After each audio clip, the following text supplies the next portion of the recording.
Hello everyone, welcome to episode 26 of On a Roll. A little bit hangover this morning, should be fine. So this is Sunday, kind of just gonna rock the PJs, and so now we have pretty much a full party. We're missing Honor again this week. Other than that, we have Gazelle's gonna be back, our spellcaster. So if you followed last week, we the party tried to resurrect him. So we had a deal with Ginny Greenteeth, the hag. We got Gazelle resurrected, so should be back in shape. Probably a few. I think they call them like dark gifts, so a few special things here and there. And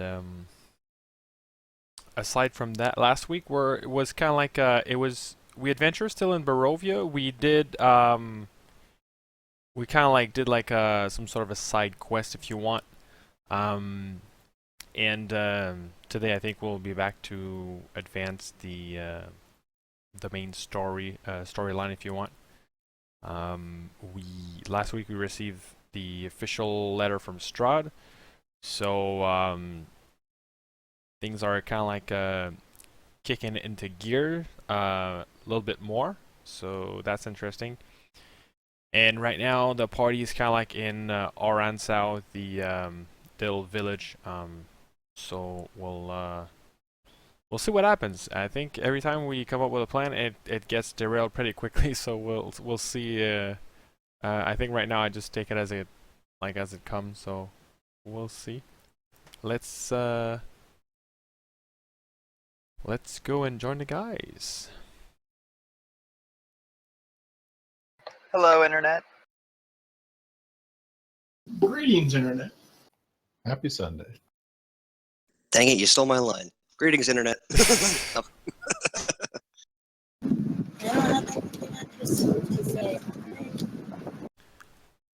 Alright, so what did we say? So Gazelle was rezzed, but what is the thing? I think he has necrotic fingers or hands. Is that what it is? Cold hands. Yeah, you have Cold, clammy hands. Yeah. So, Gazelle, you were raised for free in exchange for one of the dark gifts. Okay, then. Awesome. Your hands look awfully gray. I'll leave it at that. So they're actually lighter than normal. Yeah, even lighter than usual. Nice. All right, so you guys are in the village of Warrensow, and you're about to head off to Mount Baratok. You last left off receiving a message from you know who, involving a dinner reservation. True. Well, I hope it's just an invitation. I hope we don't actually have to go, right?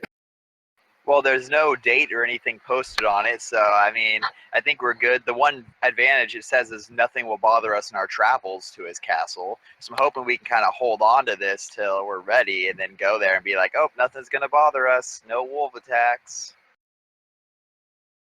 Yeah, because we'll just take the roundabout way of going there. I mean, it seems to me it's an open invitation.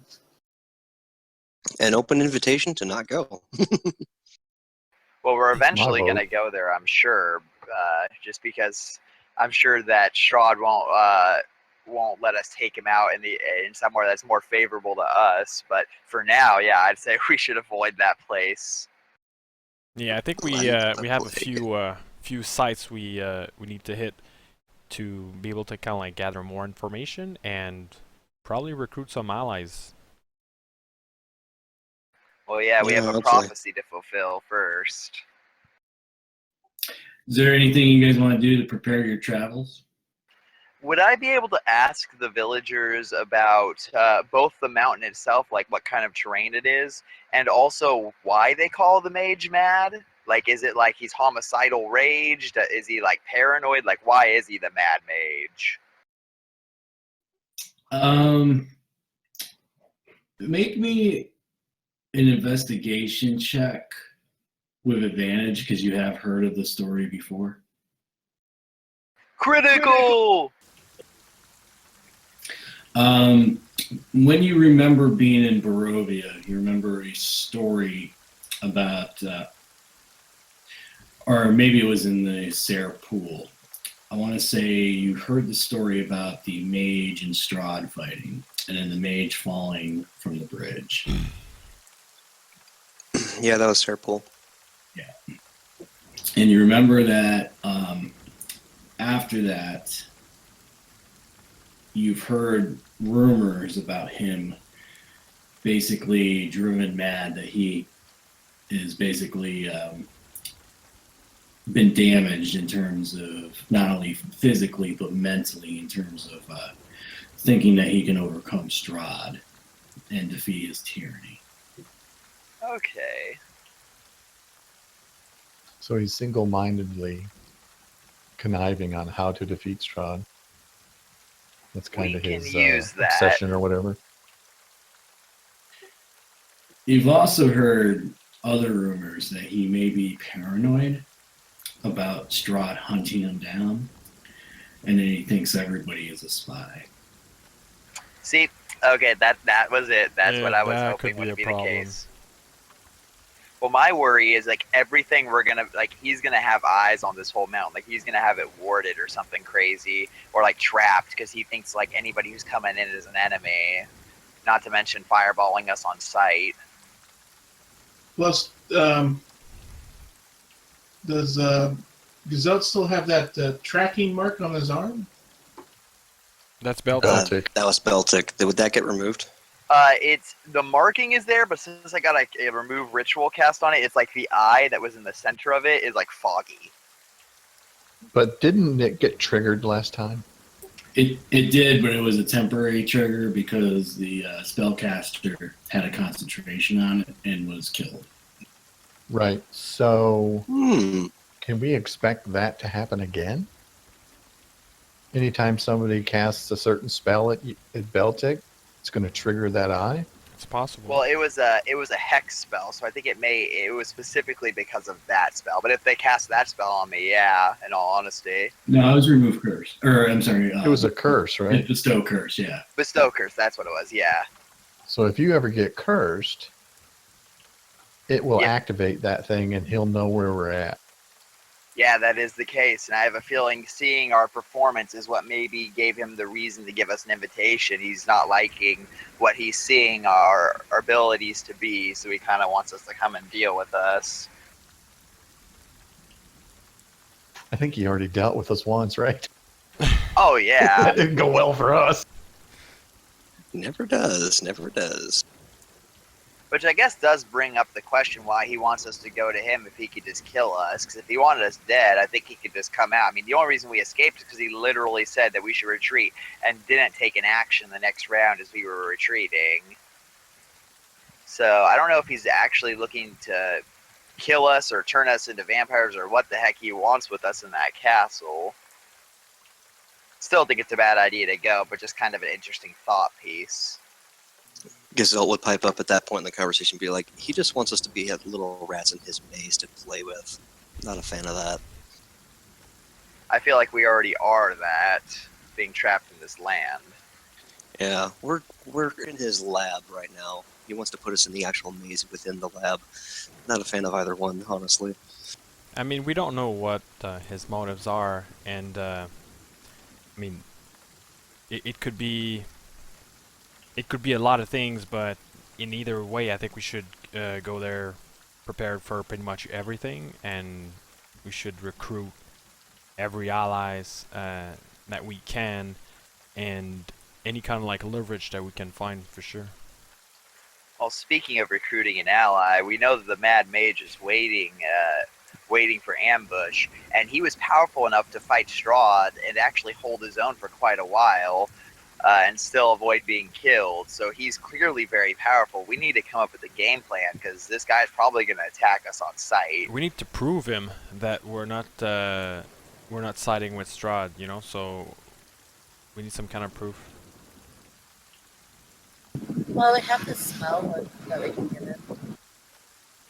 I don't know if he'll be willing. My worry is that he will take some of us out before we can even offer some proof. I mean, if he's truly paranoid, I wouldn't be surprised if he'll have an ambush waiting for us. And so when we come in, he'll just start fireballing us before we could actually try and give him any kind of proof. I mean, That's a good point. that's highly possible.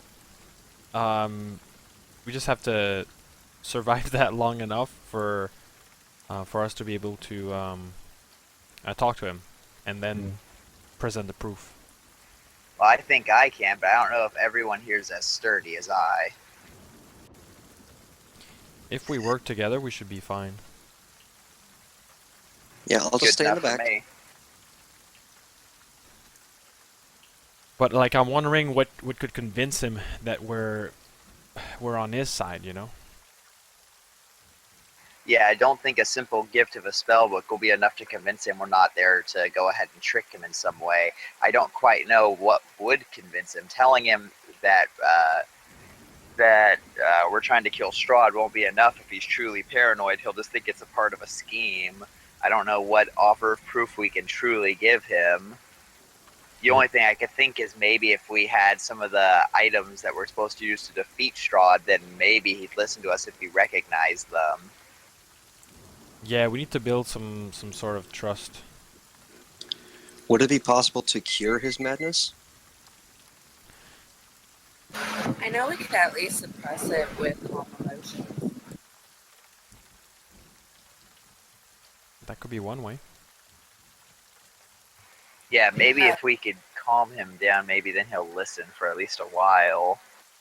Also, according to what I read on Roll20, it's possible to, depending on the nature of his madness, you could cure it with lesser restoration, greater restoration, or remove curse spell. That's what I was thinking too. So he's one of our premonitions, right? At least we assume he is. Not premonitions, he's one of our readings. Yep. Yes, he's supposed to be our ally against the Devil Strahd. So that card, the Wizard Star, I wrote down, sheds light on one that will help. So I think that card, does that meant that card sheds light on him, the wizard from the tale? His mind is broken, but his spells are strong. Yeah. Yeah, so if we can unbreak his mind. What if we can use some magic to guarantee that we're speaking the truth? Like, isn't there a way to... With Zone of Truth, he'd have to be the one to cast it for him to really trust it. Otherwise, he could think we're just doing some sort of illusory performance. You know, maybe we can do that. Well, I shouldn't be present if that's the case. Those kind of spells don't work on me. Or just not talk. Like, be present but not say anything, maybe. That could work too. Well, I don't know if he'll be able to tell if it's not affecting me or not. Hence why you wouldn't be involved in the questions. You would just be present. But If you're... in both cases, you would tell the truth anyway. Like, why would you start a lie out? You know, you would be telling the truth that you're... Yep. Like, you're not a straddle. Yeah. Well, because I think Zone of Truth is a charm spell, right? Well, I have special means I've procured to prevent such things from affecting me. What do you mean? That... Well, so then you can remove it if you must. I will not be removing such means I've procured. Oh, then you'll have to stay out of the conversation then. Yes, as That's what long as I've he'll been be saying. as long as he'll be accepting of that, then that's more than fine. Or if he'll take my word as it stands, then that will be fine as well. Yeah, we're just not going to bring that kind of stuff up. But you gotta be curious. What did you procure now? Something magical, we shall say. Show us. Because Gazelle just rolls his eyes, obviously. We're going to Beltic place around kind here of. selling magic stuff? Beltic kind of looks around nervously, and he puts his left hand out, and a ring appears on his finger from nowhere, and then it disappears after. He says, "No, I made a deal with a Vistani we've met before, the very same one who told us the story in the first place. He traveled an item I was gifted by someone back to our home, and in turn, one of my contacts from the Emerald Enclave sent this my way. What does it do? It has various effects to shield my mind. A ring of mind shielding, in other words. Nice Nice. trinket. Yes, I feel after what Strahd did to me, I can't trust anyone fully, and thus these measures are necessary." Well, like, is it? Do you think he'd know of it? Because it looks pretty, pretty like hidden or concealed. Yes, he can't see it, but I don't know if he'll know his spell has no effect on me or not. And you're making assumptions there that he can't see it. If he's a wizard, who knows what he can do? Right. True, he Well, may be it's- able to see through invisibility. True, or detect magic would still have an aura around it. I imagine so, yes. I'm not well versed in what magic does and does not do. I merely work in Kai. Can you choose to use it or not? As long as it's on, its effects are working on me. Okay. Well, I mean, it's still worth a try. Well, you're just one party of the group. Or one If member he's- of the group. If we can cure Actually, his who's got madness, the I best don't. charisma? That's who we want talking. My worry is that he'll want to question us all if he's truly paranoid and if we cannot cure him of that. If he thinks that there's a spy amongst the group, he may not be willing to work with us, even if all of us but one are good. Well, I'd say you need to minimize minimize that aspect of yourself. We need to talk to this guy, right? Yeah, I think his paranoia is actually due from kind of like his traumatic experience rather than magical in nature. So I don't think I think some spells could help toward that, but I don't think they can easily dispel it in some ways. I think if any spells are able to calm his emotions and things like that, but at the same time, if we use charms against him, then you might see that as a hostile action. So I think we need to be very careful, and I think we need to approach it as much as possible on his term, and try to gain his trust. You know, how I'm not sure how we can do that, but Yeah, Well- his mind is broken. We need to repair it, heal it, mend it, rather than just simply pad it like you would a fragile cargo for shipping. We need to actually fix it if we can. Well, I have a +8 to persuasion. That's who we want talking. yeah, I mean, I think if we work on his term, and if we try to work a deal with him to prove that we're on his side, it could work. Maybe we can just say, you know, let us know how we can prove, and maybe then he finds like some sort of device or some sort of like a procedure that will, you know, that will make him trust us, and then we can go from there and not get fireballed. Well, assuming, let's take on the belief that he will go ahead and attack first, just so we can have a plan. No, Do that's an not assumption. We're not going attack to back. base everything on the idea that he's going to attack first. That's just We should have one a- possible outcome. We should have a plan for it, though, for that's the We most sh- deadly to us outcome. I agree. Agreed. Yeah, We have running a away plan is for if he perfectly does, fine. so we need to have a plan if he does. Well, Also, if we continue to run away, then we'll never actually talk to him. So, do we just try and talk our way through while he's blasting us if he decides to do that, or will we have to fight back and knock him unconscious? I can attempt to stun him, perhaps. I think all options other than killing him need to be on the table. Yes, as a last resort, if we really can't talk sense into him, we should try to, how can I say, control him, but it should be a last resort because it will be seen as like a hostile action, and then we will be seen as the like as the enemy automatically. I think we should, if we get attacked or ambushed, I think we should push through, and we should not show hostile action. We should try to hold on as long as possible, trying to talk to him. I think that's how you gain someone trust. Yep. Understood.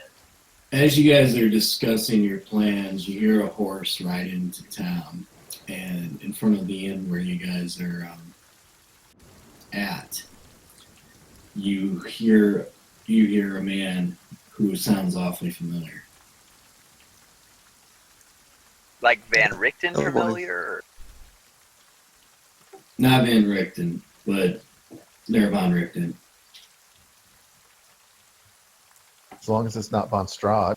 I was thinking the exact same thing. It sounds like Ismark. Oh, Can Beltic kind of jump up and look out the window to see if he can confirm that it's his mark? It is indeed him. Beltic will go out and meet him. He acknowledges your presence and he says, "Come, we must go inside real quick.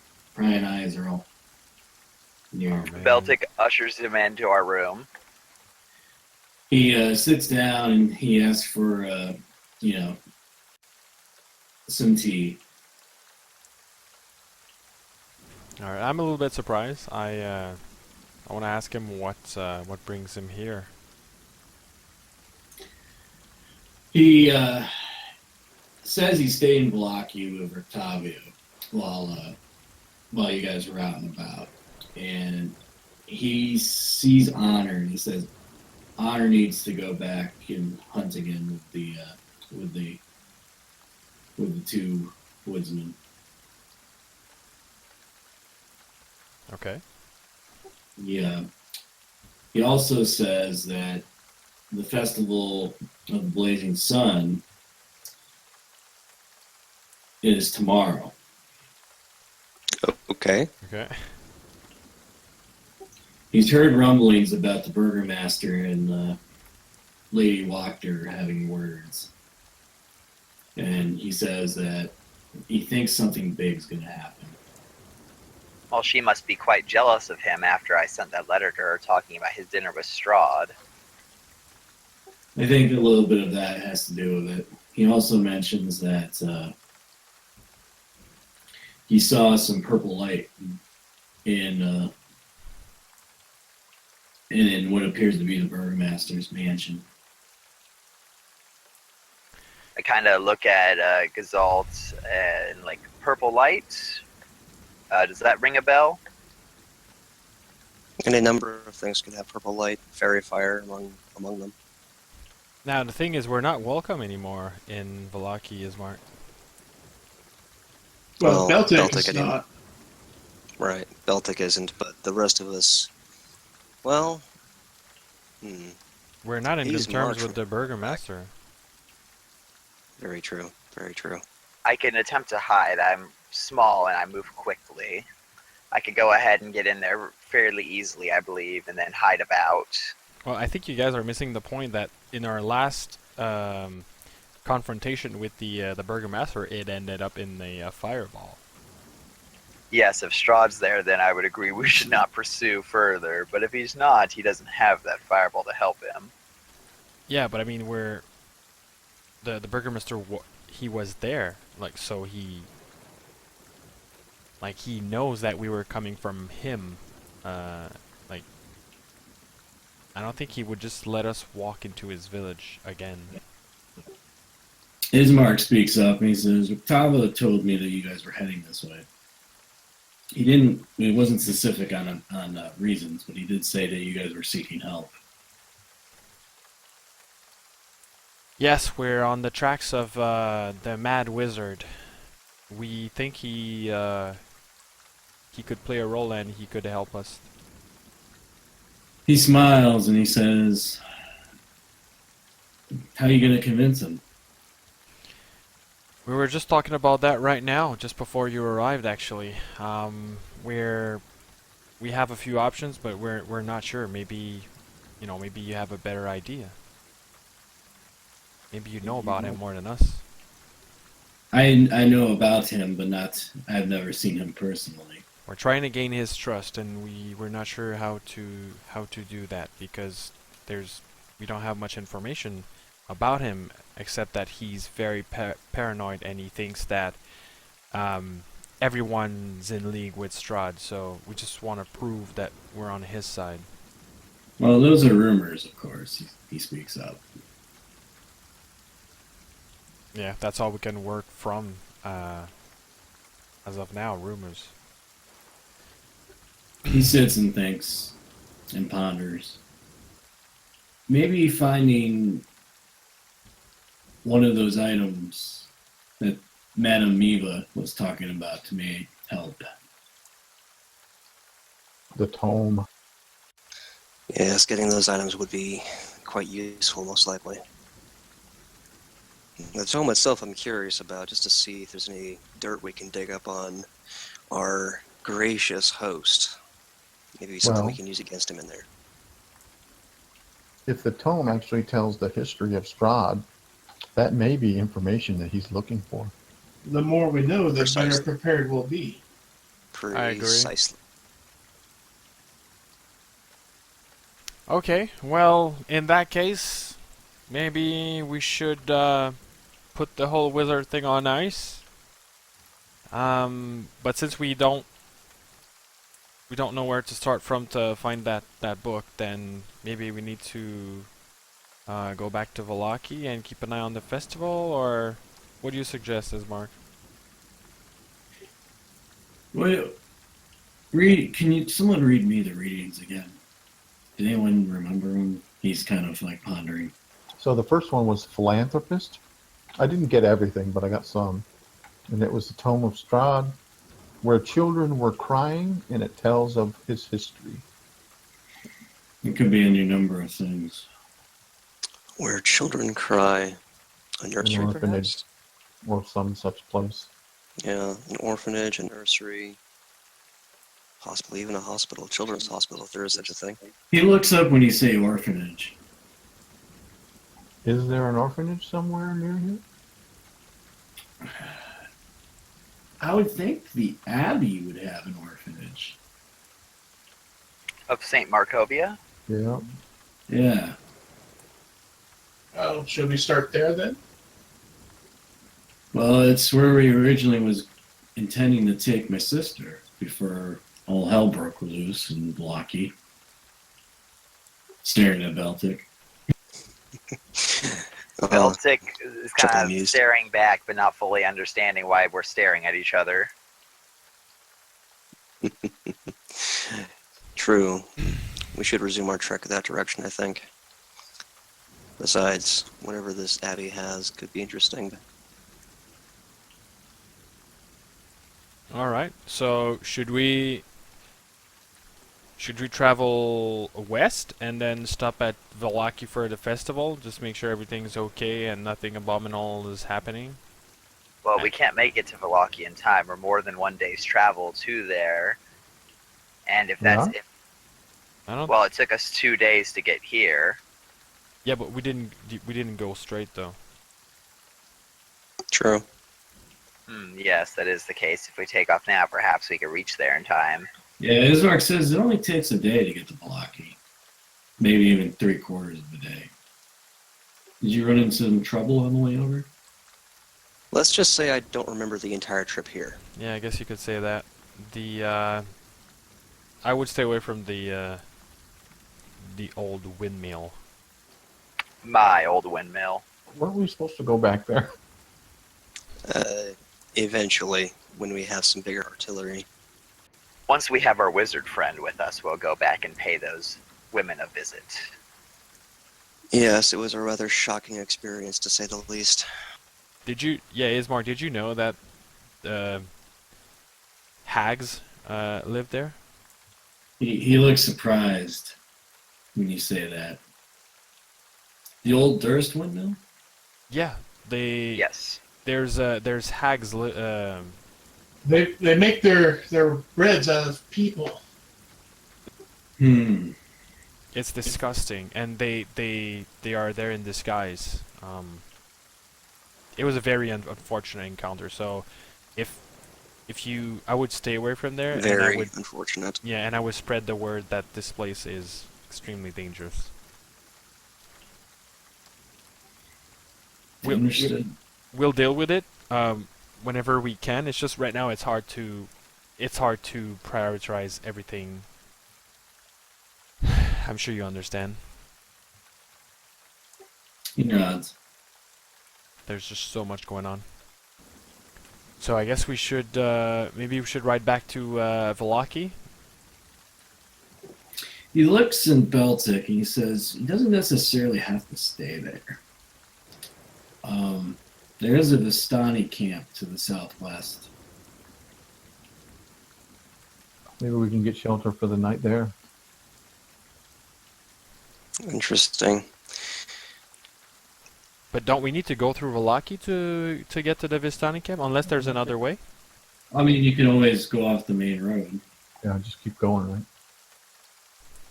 Yeah, just follow the beaten path around the outside of the walls. I mean, I'm up for it. If everybody's Yeah, Valaki doesn't exactly seem hospitable, even to my standards, so... If Beltic's staying with the Vistani and everyone else is going into town, I'll stay with Beltic. Or we can all stay, I don't care. no, if we're going into town, we're going all together. Like I don't care that Baltic is welcome or not. We're I mean for overnight, not necessarily for errands. Of course, we'll all go into town to do whatever errands we have to do, but when we actually bed down for the night, Beltic will likely have to stay in the Vistani camp and I'll be there as well. my only worry is if Strahd is still in Valaki, then it's a lot of problem for us. But otherwise, we could walk in there, and you know, set the whole town straight. Or on fire. No, I mean, there's a lot of innocent people in there, but the burgomaster and that little kind of like gang or whatever, it needs to go. I'm getting tired of them. And what's her name again? The noble lady. Lady Fiona Voctor. Yeah, you're right. We need to keep an eye on her. If she's been talking to the burgomaster, I don't know. Something's fishy going on. So from our tarot readings, or Taroka, isn't she supposed to have the holy symbol, right? Or she is a holy symbol? Possess it. That's what I had written down. We had the second one was traitor, and it was a card. It was a 9, and it was the holy symbol. It's the wealthy woman who is a staunch ally of the devil. I assume they mean the devil Strahd. And we thought that might be Lady Fiona. It could be, but then again, we have maybe it's not her. Maybe she's not the traitor, but it could be her.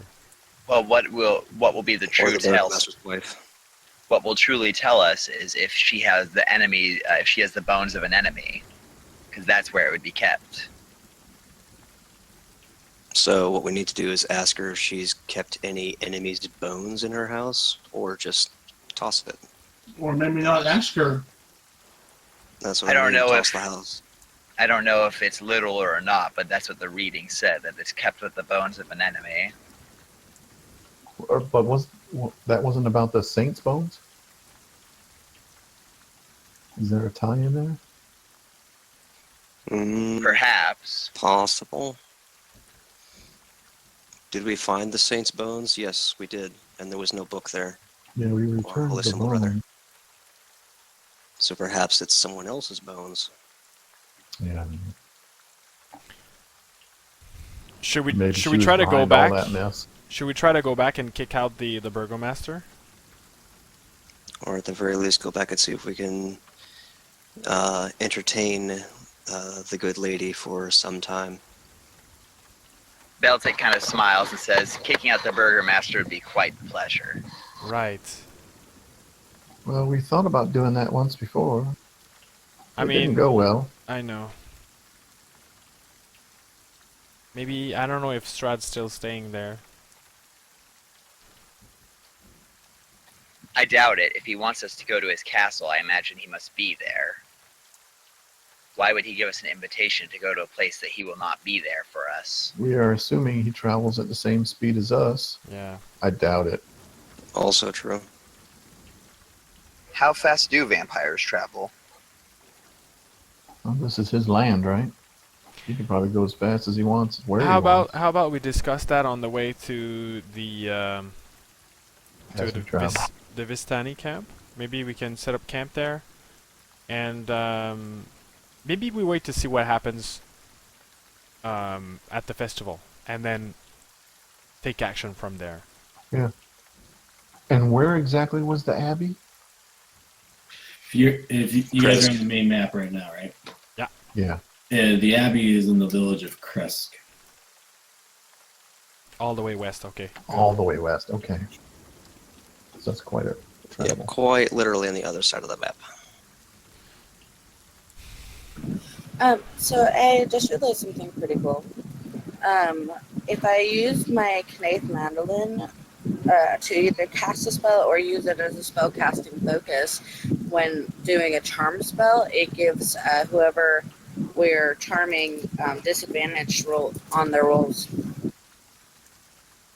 It's actually pretty good.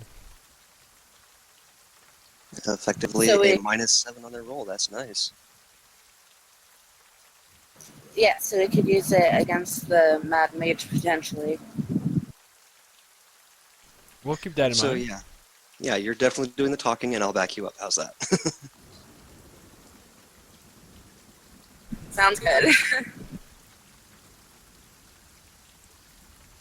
Alright, so let's try to get some horses and ride to...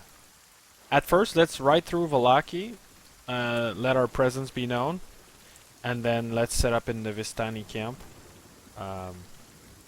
just west of it, and then we'll go back tomorrow for the festival. How about that? Cash me outside. I'll Did go Ismark- around Vallaki just to be safe. Yeah, did Ismark show up on horseback or on a wagon? I don't remember. He actually walked. He sighs a little bit and says that there are agents of Strahd that are looking for you currently. Of course, we're his favorite people. Why wouldn't he be looking for us? I assumed he already had eyes on us. Gazelle's voice is just dripping with sarcasm. Something on your forearm?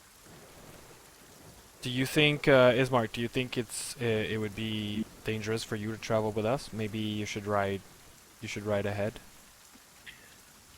I think it would be better if we stay off the main road. That's where I think most of his agents lie. Do you know of any other way to go to the Vistani camp? We could head west to Lake Zarovich, right around the shore, and get to Vallaki from the north. Right. That would take okay. us. That would take Nice us right scenic past. Yeah, it would take us right past the Mad Mage's Mountain as well. So we head to Vallaki that way. Chance an encounter with him. If we do pick him up, great. If not, we'll come back. Who are you talking about? Baratok is just north of Lake Zarovich. But traveling along the lake there, think of the sunset. Right? Well, we could if it actually happened here. Well, the sun still sets. That's probably the only time of day you can see it.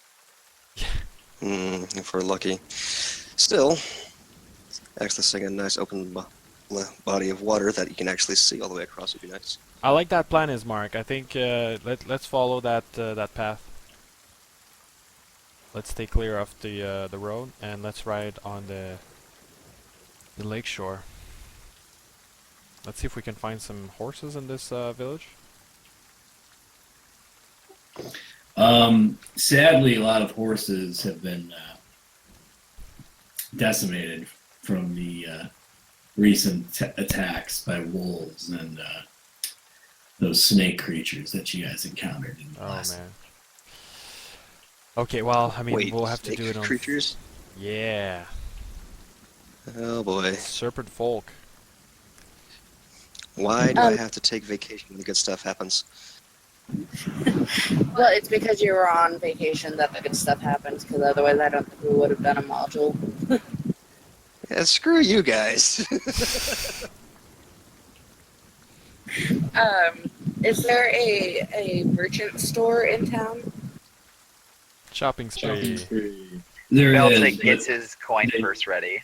there is, but they only sell mundane items at 5 times the cost. How mundane. And related. I'll go first. Healing potions? I don't think they're mundane. Yeah, that's not my day. Yeah, that's what I was wondering. How mundane are we talking? Plus one Exactly. magic weapons are mundane, right? No. I mean, if you think about it, a healing potion is pretty mundane compared to a +1 magic weapon. Plus one magic weapon you can just use time and time again. Magic healing potion you can only use once and you're done. I'm just gonna restock on bolts. Yep, arrows, I'm pretty sure they have that. resources. If you need rations. Yeah, I think that's about the only thing that I would need to. Yeah, you think that you can get basic rations and things like that. Potions are out of the question, as well as anything that's more than like 25 gold, for instance. Beltic will probably go ahead and buy him. Oh no, he actually has rations still. I still have 3 of them. Cool. So yeah, Beltic's just gonna get Warble II ready for travel. Aren't we taking the forest? Or is there a back road we can take? Well, I think we're going toward Lake Zarovich, and then we're gonna travel. What I mean is, can we take a mule with us? We have a mule. No, I mean, just because we have one doesn't mean it can travel with us. If we're going Probably. through the woods, can a mule get through the woods? Is it sparsely wooded? You could get by. There are parts of it, Malcaria, which are difficult, but for the most part, you could probably maneuver around and be okay. As long as you can get through. Will be much slower without it. After all, it's carrying much of the party's gear. And you guys can kind of see like Warble II has a bunch of bags on him. And then the party looks at Gazelt and his spindly arms and realize, yeah, he ain't carrying shit. I'm in the same boat. I hear you. As long as he can move, we're golden. We're golden. All right, so want to say miles wise, it's only probably 2, maybe 3 miles. To the lake. Yeah. It's a couple hours. Yeah, with some up and down, nice pretty trees to look at, then of course the scenery of the trees themselves, or the lake itself. Not bad. I'd probably ballpark that about 3-4 hours, but that's taking my time. Well, yeah, I mean, how stealthy do we want to move?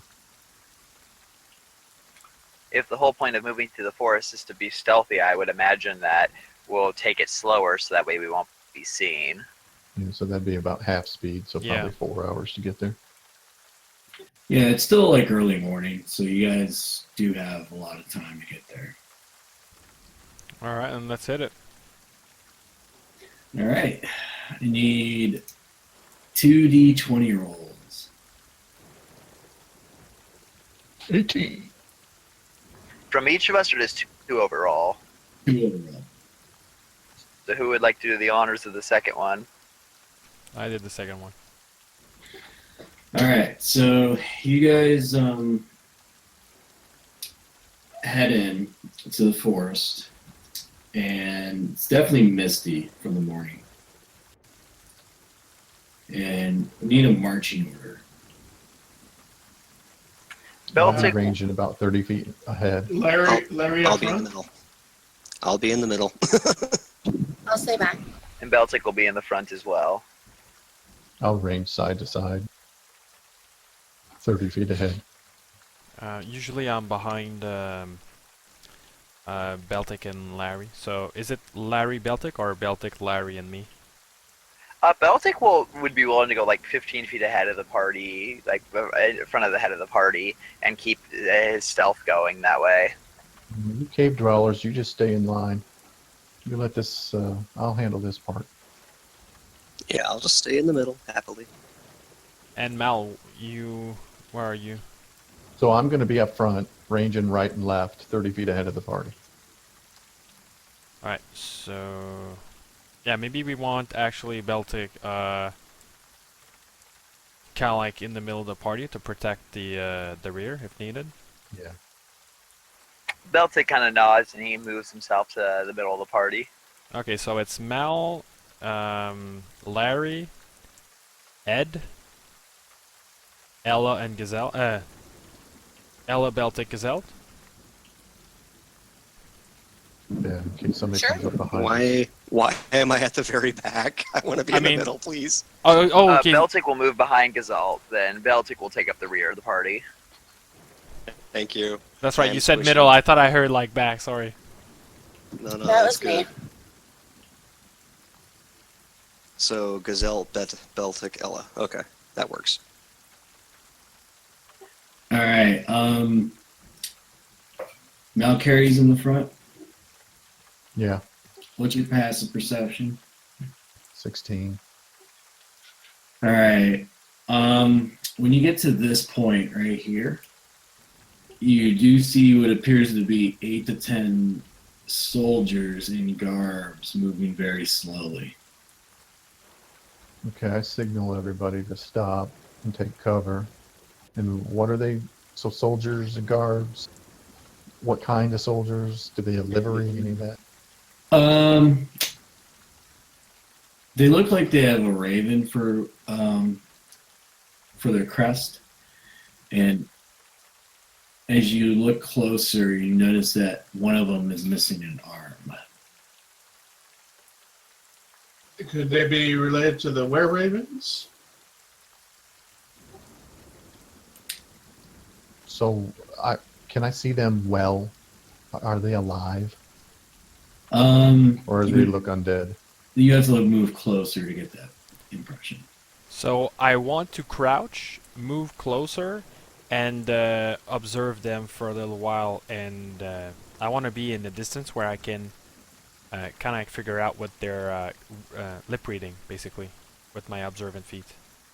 And Beltic, if it's okay with Ed, would also like to stealth up alongside him, just in case things go sour. He doesn't want him alone. Yeah, sure. I will prepare to cast a spell, but obviously wait until actually action happens. They definitely look like zombies. Lovely. Okay. But they don't seem to be focused on the forest. They're more looking in the water. I'm gonna observe them for a while. I want to figure out what Yeah. they're what they're doing What there. are they doing? All right, can I get some stealth rolls for hiding from everybody? Only the people up front should be hiding. That would be correct.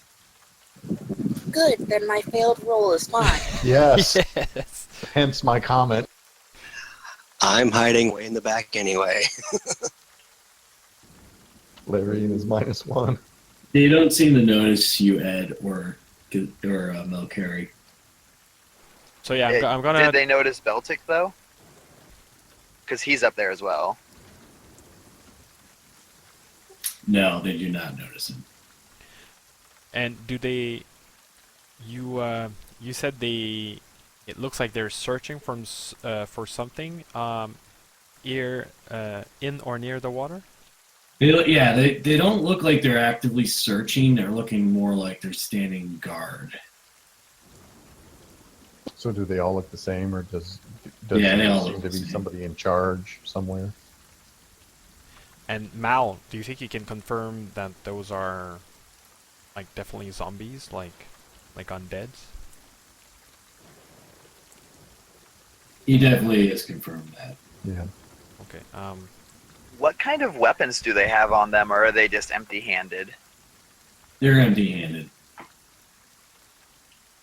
And I'm assuming they're not speaking to one another. That would be correct. What do you guys think they're guarding? Well, if Strahd's looking for us, maybe he posted guards to try and find us along the way. Yeah. Well, why would they be looking into the lake? Can I see anything in the lake? Do you have a spyglass or anything? No. Okay, then you can't see that far into the lake. Perhaps Can I you see can. anything out on the lake, a boat or anything? Once again, you would need something to allow you to see miles out. Perhaps Oh, okay, so just within the distance we can see there's no boats or anything out there. Correct. if we think it's something specifically in the water, I could perhaps stealth around them and go into the water. I can breathe under it. I can breathe within it, so it wouldn't be a problem for me to go ahead and look at what's down there. That's very risky, Beltic. We don't know what kind of creature lies in there. You know, you'll be alone. But didn't Ismark tell us to never go in the water? Yeah, I think that Is that sounds. him or somebody? That Didn't sounds he say familiar, that? actually. Someone mentioned something about the lake. Anyways, I think it's a bad idea overall. Like, should we deal with these zombie eliminate like up front, like charging into them, and then try to figure out what? I'm worried Strahd would then know where we are, and that defeats the purpose of all we've done so far. We could have traveled a lot faster if we were going to go unstealthily. Yeah, I don't like the idea of leaving undead around though. I mean, as So soon as should we go and wreck these undead then? I like that idea. Perhaps we should let Ella go ahead and blast them with something first, then, and I'll charge in. because let's face it, like as soon as we hit Vallaki, there's so much spies in there that Strahd's gonna know we're there. So if Strahd knows we're here right now, we're just kind of like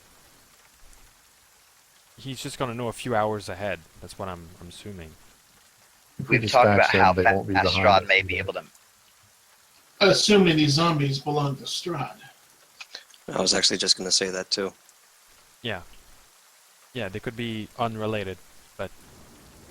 Or the wizards. Do I recognize the coat of arms they're wearing? Well, I think Ravens for Ravenloft, right? You definitely think they're matching the Ravenloft livery. That would suggest that Strahd's in control of them, I would guess. Alright, Beltic and Larry, maybe you guys charge in, and then we will keep in the tree line and support you from here. How about that? Maybe Ella should start with a shatter. That seems to be most effective against groups. That's Yeah. also very, very The Okay. Shatter's more like a thunderbolt, right? It's going to thunder. yeah. It's it not very will, but if subtle. we're not worried about stealth, we're Okay, already so- saying we're not worried. What's her So- range in that thing? Can she do it from here? Ismark And I kind can, of and I can, he kind of pipes up a little bit. He's like, maybe we shouldn't use any spells considering that they're looking for us. Yeah, I agree. that's assuming they are. I agree. We should Oh, well. try to minimize the spells for now. I've got burning hands. We could just crispy them up before they even do anything. And But I then can turn smoke- undead. Smoke would reveal location though. In a foggy land like this? If there's more creatures near, it's not as foggy. I think we should try to dispatch them with blades and fist and arrows as quickly and as stealthily as possible, trying to minimize noise. Or maybe not interact with them at all and go around them. They got me curious though. I want to approach the lake. I want to see what's there. Like, why are they there? We still can if we go around them. Just approach it from a different point. Alright, okay. I'm okay with that idea. I'm not. They're zombies. They need a guy. I'm putting on my cleric hat. Enough of this. Okay, I'm okay with that idea as well. Perhaps we should put it up to a formal vote then.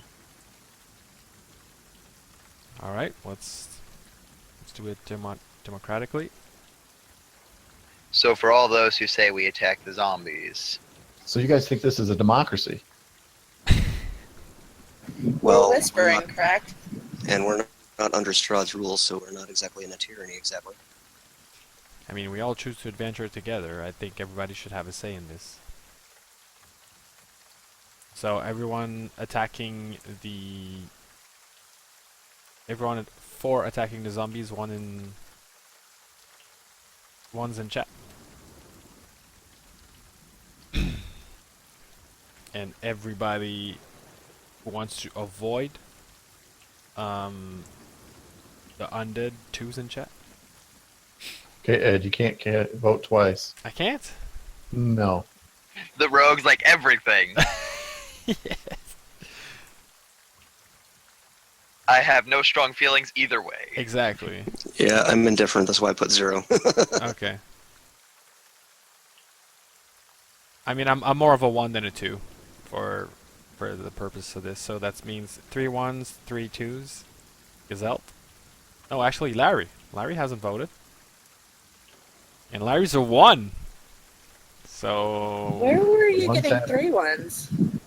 I'm a There's 1 3 ones actually. now. There's only 2 2s.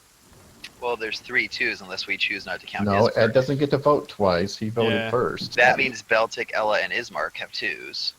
Ismark doesn't get a vote. If we're putting him in danger, he gets a vote. Shut up, Well said, Esmond. That's so funny. So man. that means the tiebreaker falls onto me then? Yeah. Yeesh. We're all looking at you expectantly. I'm actually gonna roll a die, see what I think. Hang on a sec. Come on, man. You got a chance to kill some shit. I imagine that our wizard just goes ahead and pulls out a die really quickly and rolls it, and like, okay, here we go. I'm sorry, but does a Sorcerer. drow actually get a choice in something Rolling like the this? bones. Is he Sorcerer. always just going to kill him? Let's see. Yeah, I think Ed and Mal are actually trying to bully you into like, listen, man, you're a dro, so Yeah. it's you gotta have to take one for the team Yeah, right now. We're I'm attacking trying to the weigh in my zombies. head. Yeah, I'm trying to weigh in my head what I gain from the fight, though, is the problem.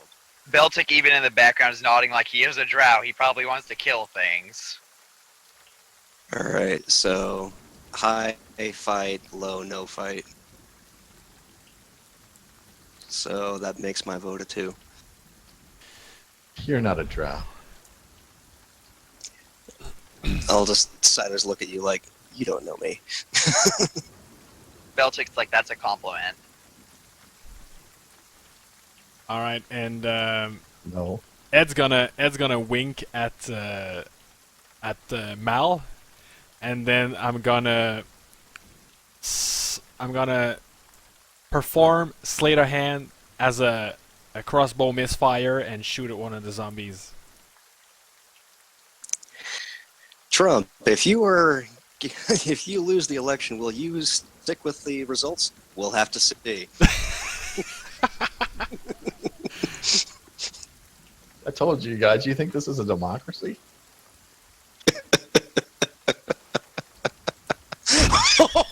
Nice hit. Good misfire. It's like, holy shit! Sorry, I think guys. that's better than you rolled all of last week. Sorry, guys. Perfectly into its head. Whoops. Yeah. Oh, Oops. Do we know how many there are? Has anyone counted? 6. 5 and Not 3 even fourths. enough to One go of them's around. missing an arm. You Give gonna me roll one- that damage? Give me 1 second. Well, I don't know if it hit. Maybe they have like a.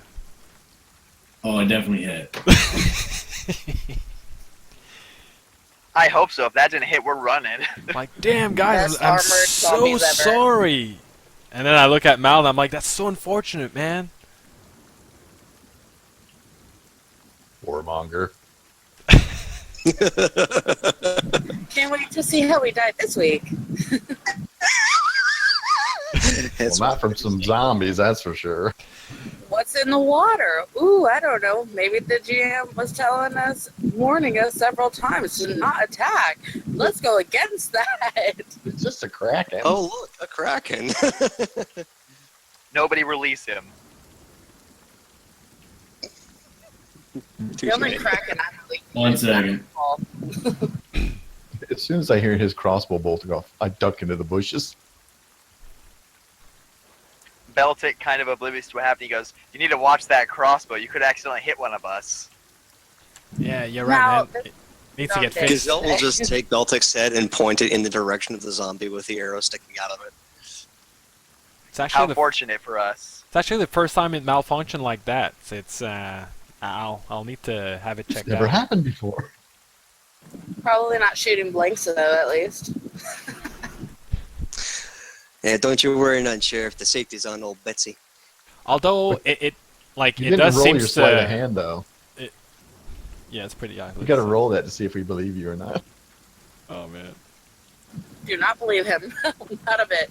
Yeah, and he's got a +9. That's a shitty roll.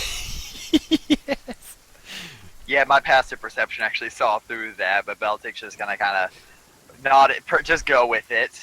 He'd rather not argue, so he's just like, "Oh, how unfortunate indeed." I just turned away from the party and gave him a thumbs up. He probably convinced the zombies it was a misfire though. Yeah. Zombies try to return the crossbow bolt. You lost something. Gazelle's just gonna like sigh and be like, "This wasn't necessary, but okay, let's do this." I told you it'd be nice down here on the beach. This is much nicer than I actually pictured in my head. I will grant that. I expected it to be a lot more dreary, like the water like a greenish color, no real vegetation outside of like dead trees around. So yeah, this is actually really pleasant. It's the only map I could find. Ah, okay. Because I was like, wow, this is actually like there is some beauty in Barovia, I guess. I see a tree I want to sleep under. Which angle are we coming from? Probably something like southeast. It'd be northeast, where those trees are. Nice. Why do I have damage? So should we get in a marching order, or because everyone's kind of moving around, it's hard for me to tell exactly. No, you went out of marching order when you discovered them. Because right now it's me, okay. you, Mal in the front. There we go. And just for the sake of it, I'm gonna roll light crossbow damage. It's Oh, our annoying. initiative is so good on this. These zombies were so not ready. So good until I roll an 8. Well, they got a 0, so no, I'm just. Yeah! I like going first. Well, you'll be able to go after me. Mal, you want to go first? You want me to? I don't know, what's your dex? 16. Yeah, that's not good enough. All How right, do you well, even roll a -1? anyone we're missing? Okay, Beltic's able to just barely straddle up to that one. And he'll go ahead and make his first unarmed attack. But if you're going to cast a fireball, I'll gladly let you go first. Yeah, unfortunately, that's not a spell I have. I do have Burning Hands, though. Nah, no need to cast fireball. We need to do this like with finesse. You know what I mean? I'm Yep. guessing an 11 will miss. No, that will actually hit. Gotta love punching bag okay. zombies. Then I will go ahead and spend a Kai point to make it a stunning strike, so he needs to make me that saving throw. Okay, he's stunned. So, Beltic will go ahead. He'll go ahead and make his second attack It hits. for another 6 bludgeoning damage, and then I'll spend a Kai point to take on a patient defense. And that will end my turn. No, Carrie, you're up. Okay, I will put a hunter's mark on this one. And I will shoot him in the head. With an Which 11. On the one next to Beltic, not the one right in front of him. On the left. Yeah, leave the one that's in front of me. I'm going to work on it. So that's 12. And I'm done. That'll hit. Gazelle. Alright, what would Gazelle do in this instance? Probably move up a little bit, just in case, they actually get in range of, like, burning hands, but that's it. So, I'll just move up like 30 feet. Thereabouts, and that's it. Actually, I will also prepare to cast Shocking Grasp in case something gets within melee range of me. Okay. Larry. Yep, that's it. Larry will move. Then I'll take a shot at the zombie in front of me with my crossbow. It's a hit. I'll use my second attack to take another shot. That's a hit. That's my turn. Okay. Ed. Alright, so I'm going to tell Ismark that he doesn't need to worry, we're going to protect him. And I'm going to fire a crossbow bolt at the one in front of Baltic. I'm going to wait for the right moment.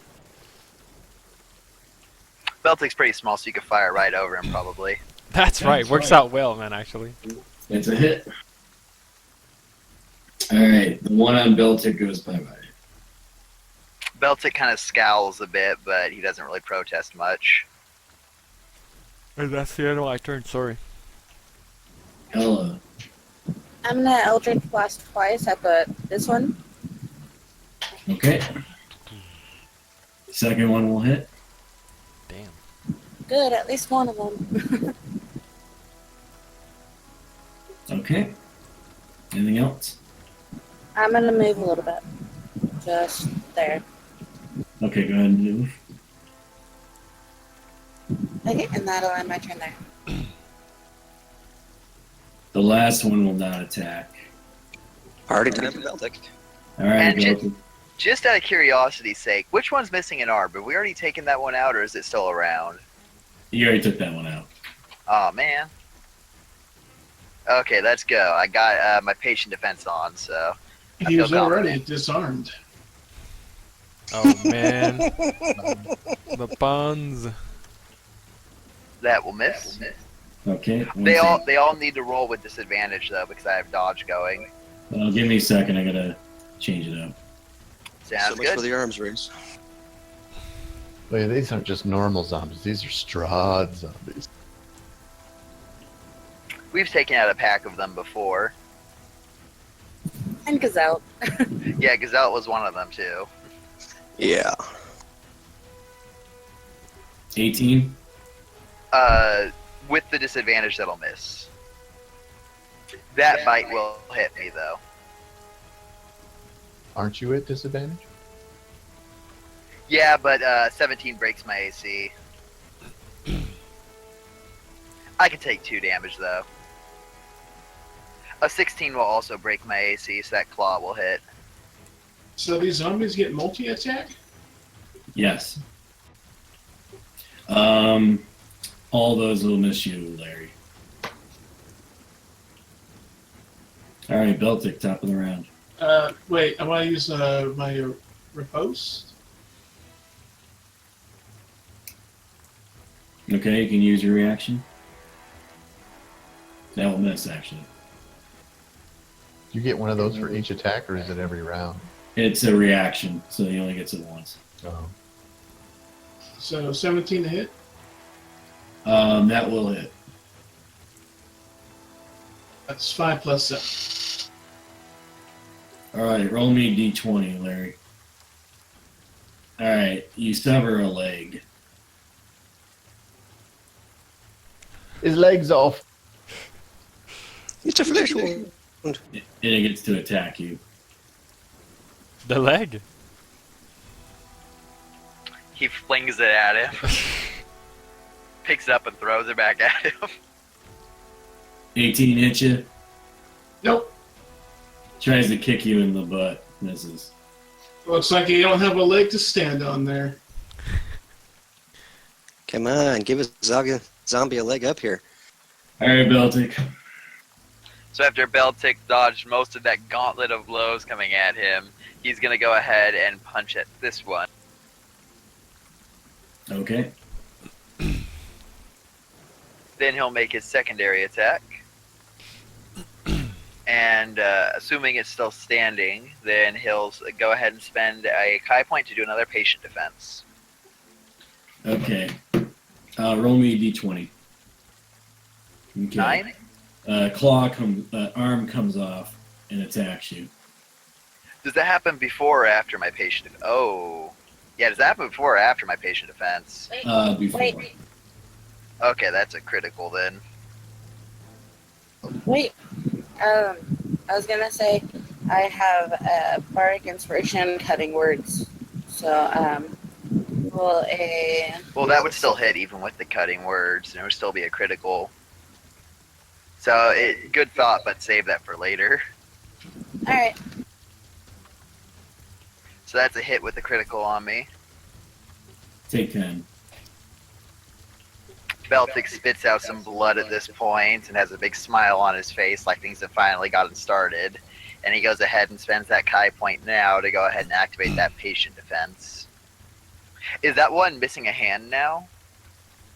Yep. Well, that's handy. Nice. And with that, Beltic will end his turn. Gazelle. I thought Melchior was next and then me. I'm sorry. I guess I had We Melchior. reordered it. Yeah. Okay, so I'm going to move a little bit. It's just funny looking at these and seeing all these high initiative rolls, and then you just see my measly 8. Oh, and Beltic points to the one next to me, says, "Leave this one for me," the one that he's been punching. And then I'm going to turn undead. Oh. So That they works all too. have to make a savings throw. As Beltic says to leave the one for him, it's going to start turning to dust. Against wisdom. Turn undead makes him turn and run. You know. I just want to get those from surrounding Beltic away from him. Yeah, good move. I was gonna Beltic do was looking something- forward to it. Yeah, I was going to do something similar, but this doesn't damage him. So 3 of the 7 turn. Or do not get turned. So the others on their next turn will start moving away. Yeah. And Anything else? I will put my hunter's mark on one of them. Who? It doesn't matter on this one right here, Okay. and I'm done. Gazelle. Wait, doesn't Gazelle need to make it as well? That's only because of that one spell. I get detected as undead. I'm not actually undead, I don't think. Or am I actually undead? No, you would be considered only for detection purposes. Ah, okay, cool. I'm the false positive on the undead are. Yeah. Alright, so I'm going to step up a little bit, say, sorry, Beltic, and I'm going to do Burning Hands, which is a cone. And I'm going to do it in this direction. So that it basically gets all of them except maybe... I think this one might be the only one that doesn't get touched. No, I think you're able to get that one. Alright, cool. So yeah, I'll do Burning Hands. As soon as I switch to my other screen. Can you cast a spell for me? Yeah, I'm working on it. I gotta move my mouse back and forth between screens. Okay. Well, shit. Wow, man. Wow. Well, I failed to save, but I'm not too worried about that damage. Well, actually, no, I haven't. I still fail, even with my advantage. No, the only one I wanted to live is dead. Anything else?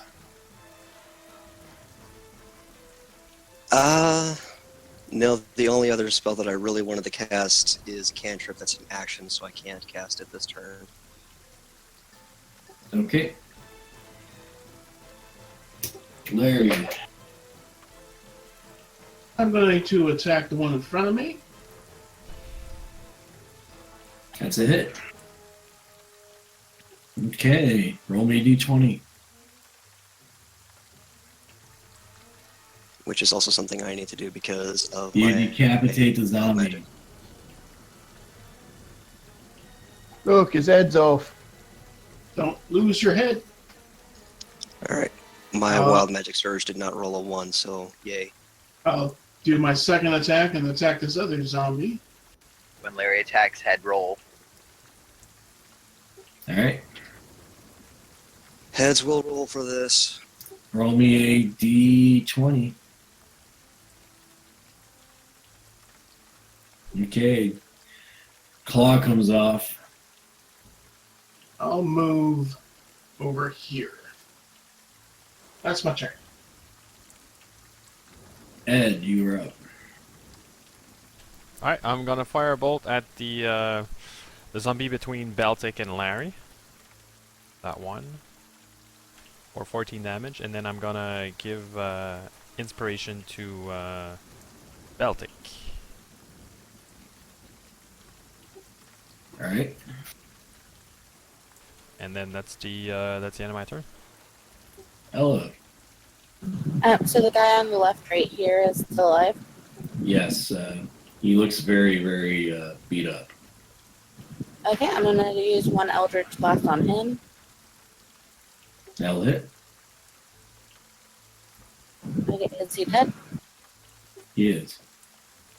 Okay, then I'm gonna do the second one on the one next to Belvic.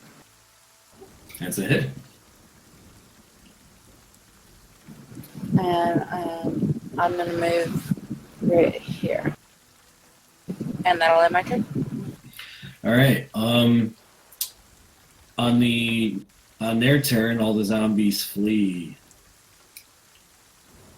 Look at all those Can opportunities. Beltic take a reaction against one of them? If you want, but that will destroy the turn. Yeah, Beltic will do it against the one that was on his left. He's fine with that. All right, roll the hit. Well, Hey, Bardic Inspiration. oh right, I have a Bardic Inspiration. Does that cancel out critical misses? It can, Oh, okay. but yeah. All right, so the zombie stays. Another round of attacks. You sound so That'll actually disappointed. hit with a 12 overall. Yeah. So 9 bludgeoning damage to it. Okay. It turns around and comes back to you. Anything else? Yeah, Beltic will now use his turn to go ahead and make some actual attacks. Okay. It's a hit.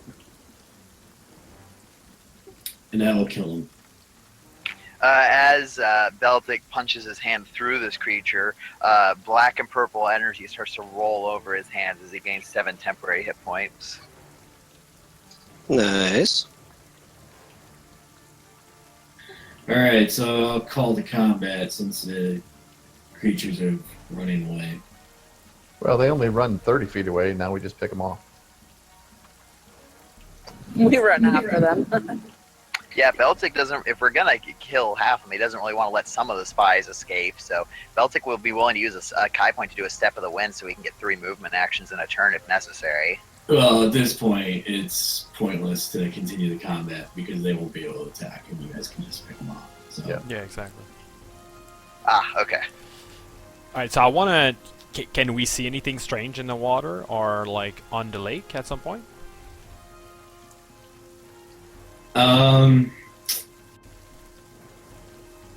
What's the most amount of feet you guys can see? Well, I have superior dark vision, so I believe that's 120 feet in darkness. I have the same. Yeah, that's just... I don't I know if there's just- a limit on sight. It's per however thick the fog is, which is the DM's call.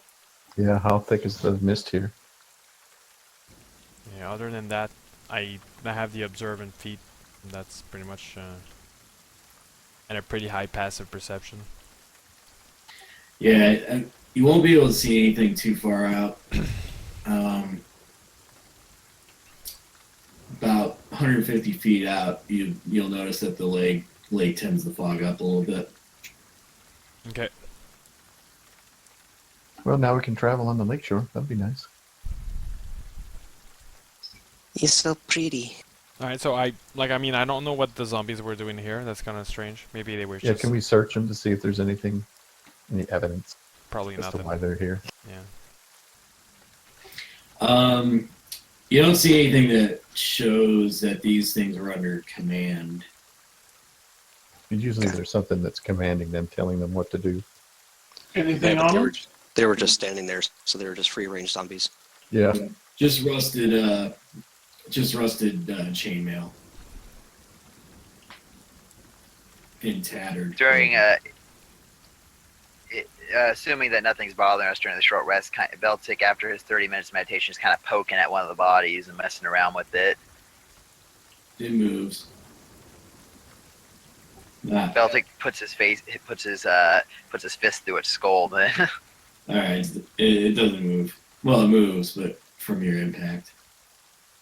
and then Beltic continues to play with it after that. While he's Good. spending that hit dice. Gazelle will just call over. At you very disgustingly. Gazelle will just call over. You really like playing with those, don't you? It's research. Yeah. Research.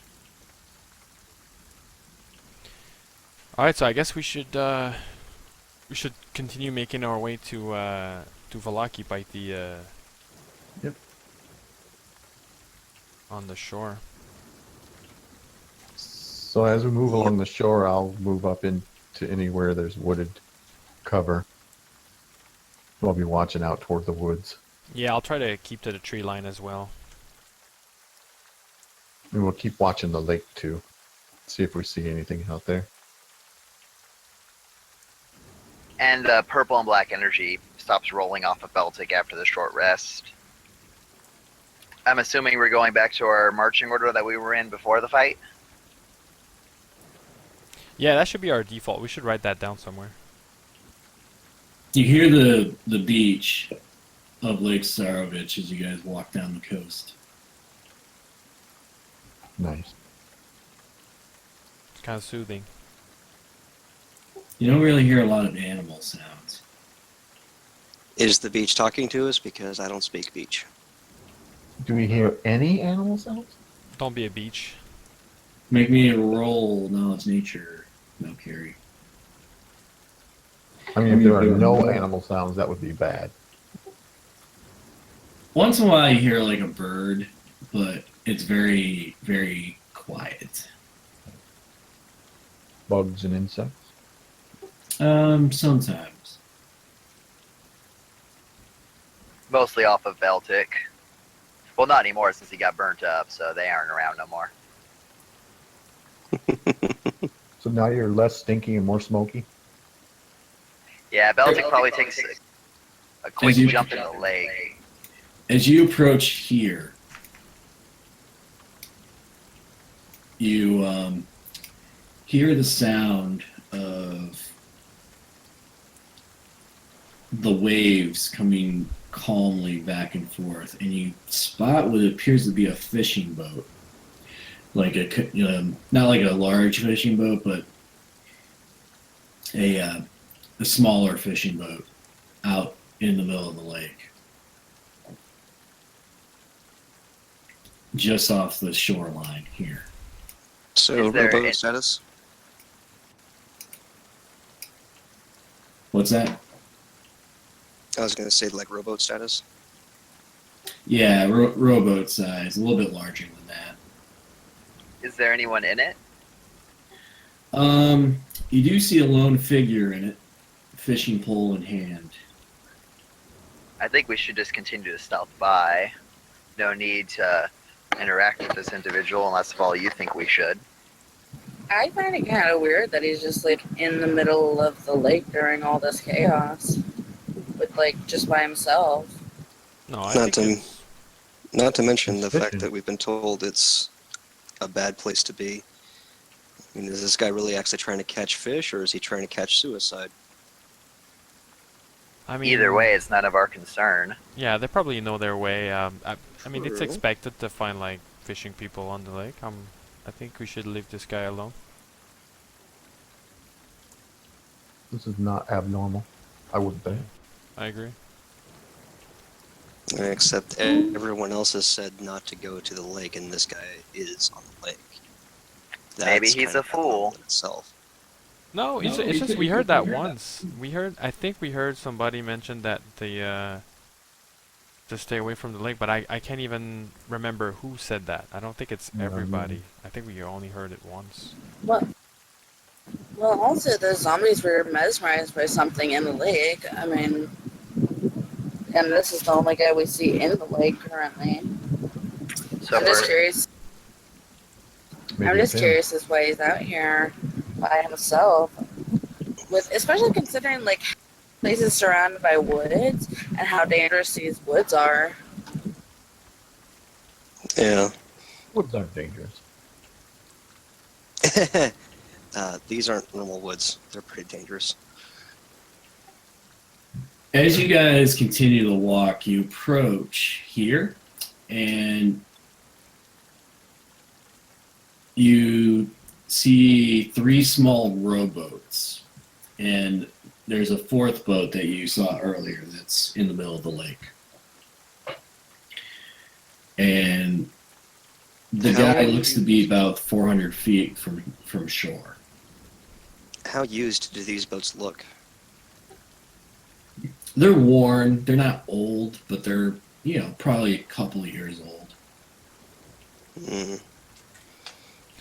I mean, we could use those boats to try to figure out what the if there was anything that the zombies were looking away at the distance or anything like that, or if there was anything the zombies were expecting. But personally, I don't feel like taking a boat and going on that lake. So well, if we feel like this individual's in any way connected to it, it may be good just to scout it out. no, I think he he's may just know fishing. Yeah, I think he's just fishing. I don't As know. I you- don't feel like anyone around here does anything that innocently by themselves. I mean, this is Exactly. Barovia. Exactly. If the lake is dangerous and this guy's brazen enough to just be out there, and the zombies were mesmerized, there's definitely something in this lake. As you guys are sitting there discussing, you see this man take this large burlap sack and throws it into the water. And it starts Okay, to sink. I Okay, don't well. like that. Yeah, that's weird. Beltic will go Definitely. ahead and he'll use a step of the wind to like thrust himself as far as he can and jump in, and then he will activate his cap of water breathing when he's in the water and try and swim after whatever he threw in there. Okay, how far away is Step of the Wind? It will go ahead and give me a free dash action, so I'm just like running and then like using that to propel myself as far as I can. I can move 35 feet normally. Alright, so that would make it 70 feet. Yeah, I'm gonna take Can the you walk on rowboat. water? That would be no, I cool. cannot. That's why I'm going just with trying you. to use it to Levitate. propel I have myself. levitate. Yeah, if you can levitate me closer, I'm fine with that. I'm just Beltic's trying to act fast, so if no one does anything, he just uses a step of the wind to propel himself to give himself a running start, and jump into the water, like jump as far as he can, get into the water, and then just start swimming with his cap of water breathing activated. So like a bubble of air comes out from his yarmulke that's like surrounding his head.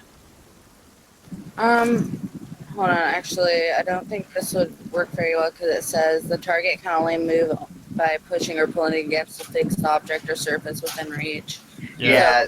Beltic, I don't think he even waits. I think Beltic at this point, he's not liking what's going on. So when he sees like a big old sack get thrown in the water, this is not good. He's going to try and retrieve it. Worst case scenario, he'll throw it back in the water if it was innocent.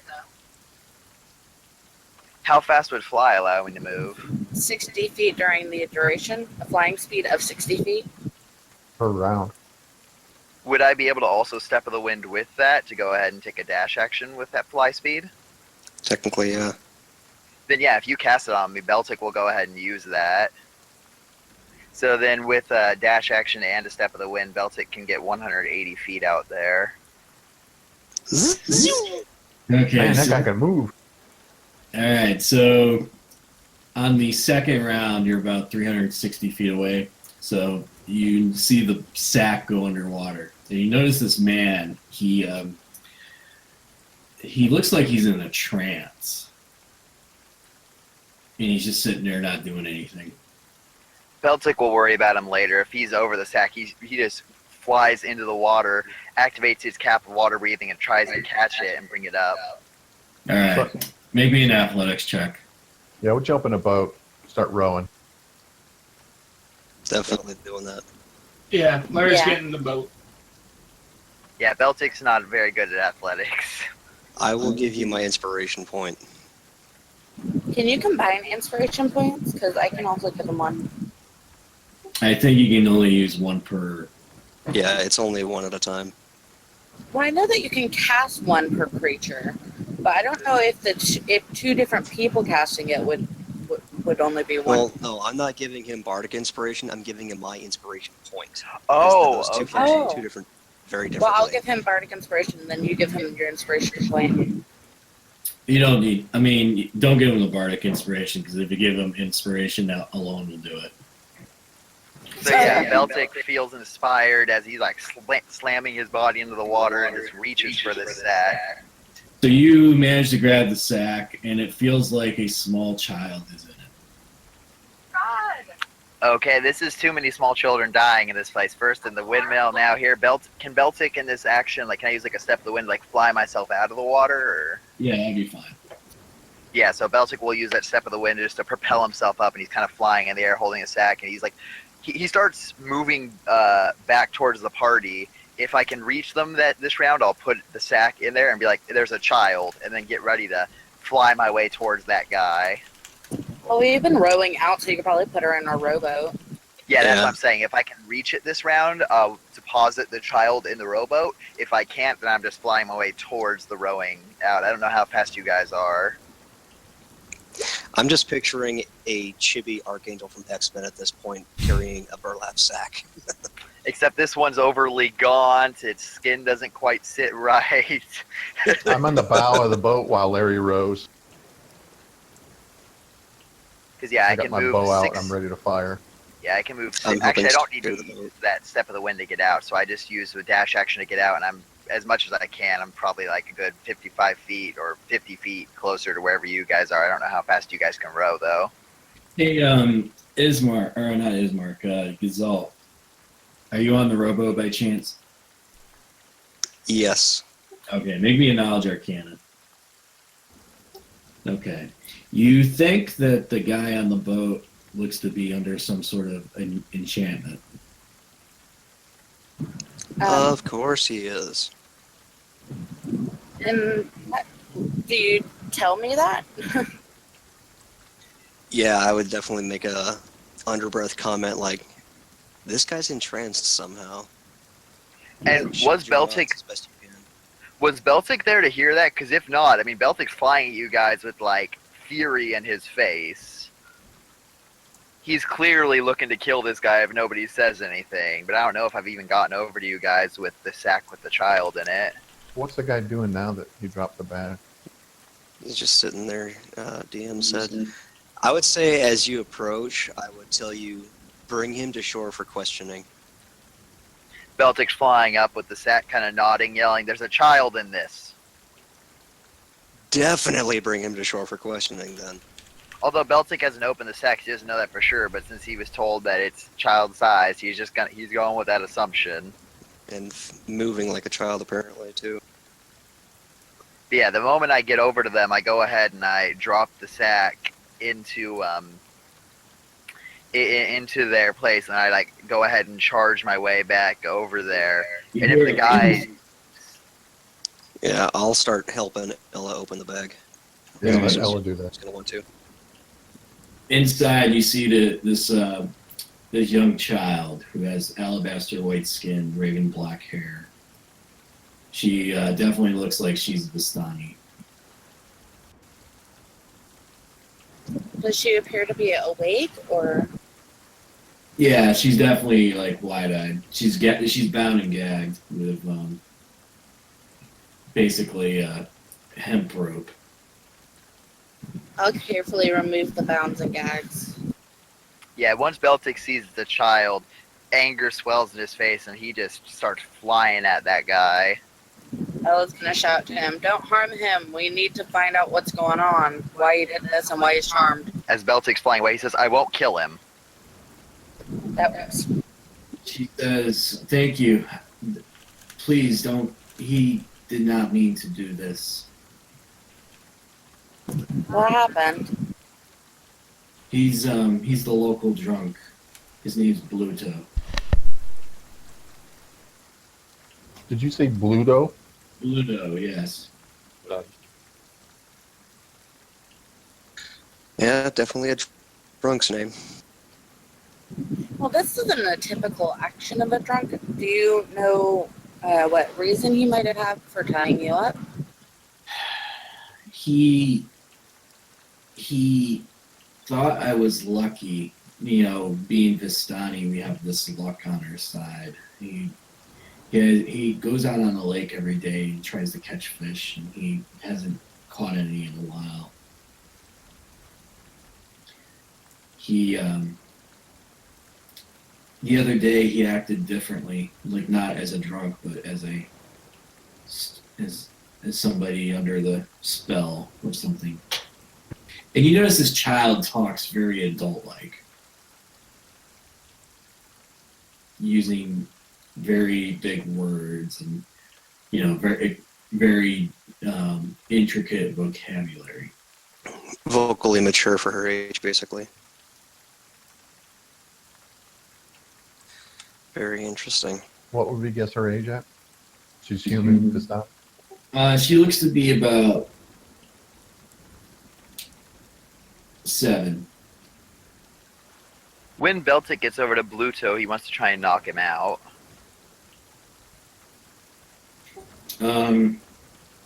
Roll to hit. Is he, like, considered incapacitated, so I get advantage, or Yeah. 5 bludgeoning damage? Alright, he's stunned. Okay, well, he's kind of in that way. Beltic will start to row the boat back to shore. And if he starts trying to make any moves or anything, if he starts getting up, Beltic will just once again go ahead and give him a hit to the head, trying to keep him unconscious. When you bring him on shore, he comes to a little bit, and he's like, man, my head. You'll answer our questions or you'll get another one. And Beltic, like, has a fist ready. He looks up and he sees you guys, and he's like, I was just trying to fish. It looks like sometimes I don't remember things when I'm drunk.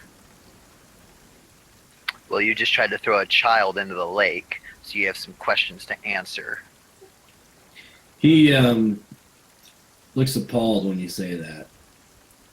And he sees the child, and he's like, please, I don't want you to think I'm a cold-blooded killer. That's exactly what I think right now.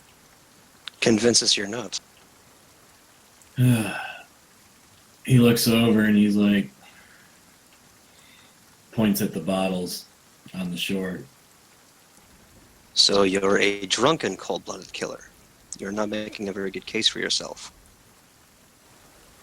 I just catch fish and I trade in for wine.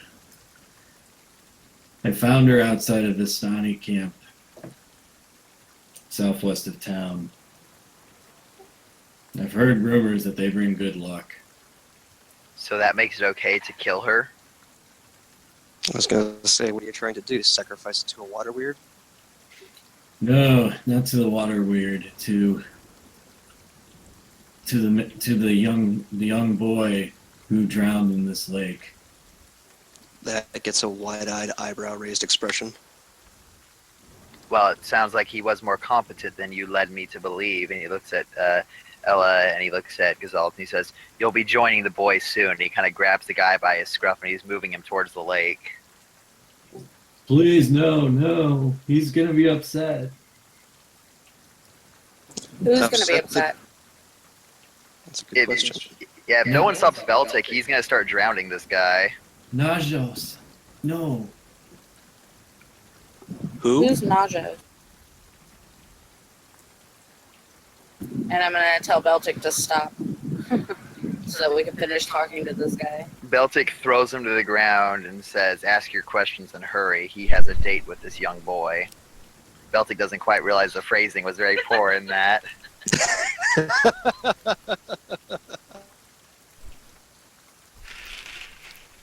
I just say, ew. Beltic, it still completely goes over his head. Hmm. He thinks you're just appalled by the murder element of it all. Who is this no such? He lives in the woods on the other side of the lake. Why would he care if you fail to make some sort of sacrifice? He brings fish up. That's how I figured with the luck and sacrificing of the lake that I'd be able to get to more fish. Well, I'm not a religious person.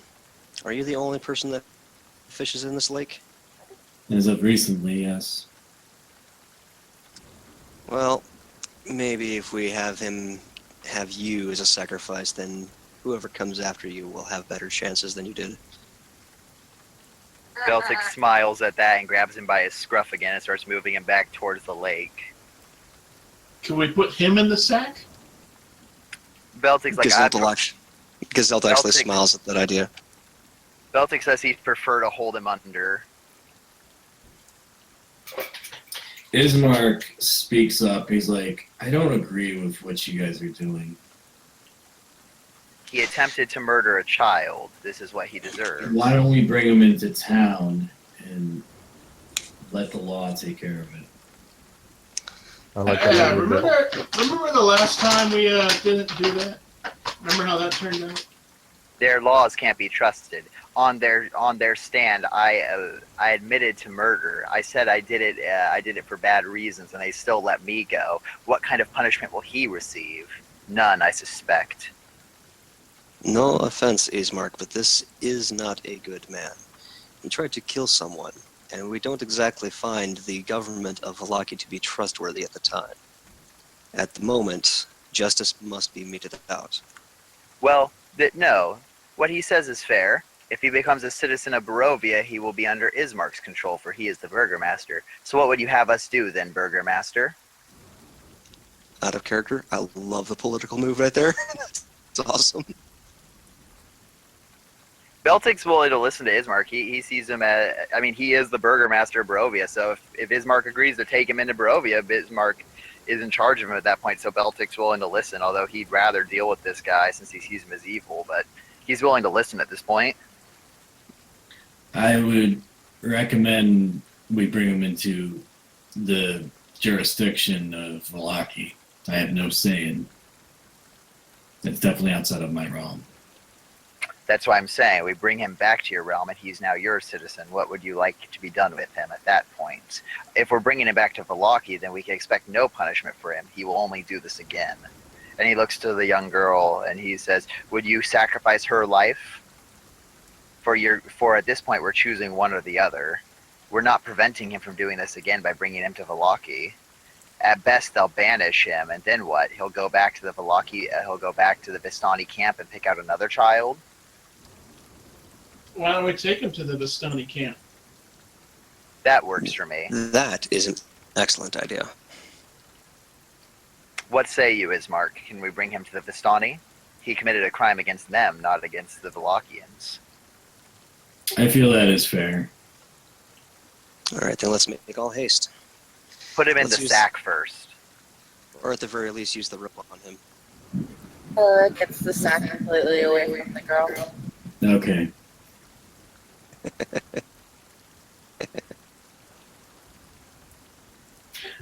This would be a good spot to do a quick bio break. Good call. Sounds Alright. good. Yeah, sounds good to me too. Okay. Beltic didn't need to kill another person who didn't need to die. Yeah. So anybody needs about 5, or someone needs more time, like 10? Probably say 5 to 8 minutes. All right. Okay. So let's take 5. Say 2:30, or I'm sorry, at half past the hour. Yeah, that makes sense actually. Half hour? Yeah, on the half hour. Cool. Yeah. All right. So we'll be right back.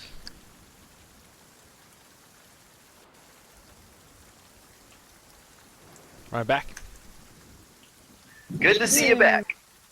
Well, Beltic couldn't have taken to Blocky even if he wanted to. Yeah, that's the other thing. Beltic wants to see whatever the ruling is. So, I mean, he wants to testify even. Okay. So I was AFK for a while. So what did I miss? Did I? Just out of game stuff about, like, how awesome that all was, everything that went down. And Beltic thinks he can Yeah. fly now. Yeah. Like, I'm still not a DBZ fan, but that pic you put on Discord is absolutely perfect. Like, it could not get any more perfect than that unless you had, like, Superman or somebody. Yeah. Vegeta. I think Vegeta looks closer to Beltic, though, than Superman with that angry-ass scowl on his face. Not to mention the hair and everything else, yeah. Well, Beltic's bald, but yeah. Oh, okay. Yeah, deep gnomes are typically bald. Beltic follows that trend.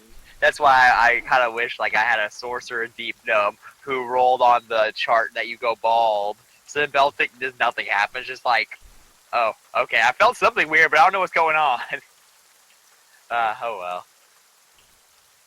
Oh yeah, you weren't here for that. Yeah, that was no wait, yes you were. Bleh, you were there for that, I think. Yes you were. Okay. Which When one? Aerith had her wild magic go off and she ended up bald. No, I was not actually there for that one. You weren't there for the beginning of the up. I'm trying to think of in the Storm King Thunder one. I was not No, there he was for on the first vacation. one, no. And a great. I thought you were there for Great Upheaval. My bad. No, you guys are doing great up people because I was going to be on vacation. You were trying That's to right. as Yeah, filler- there we go. as filler for while I was away, so that you know you guys wouldn't be going on with a storyline while I'm getting left behind. You missed That's the true. killer ooze. Yeah, she went ahead and did a magical spell, and she had used her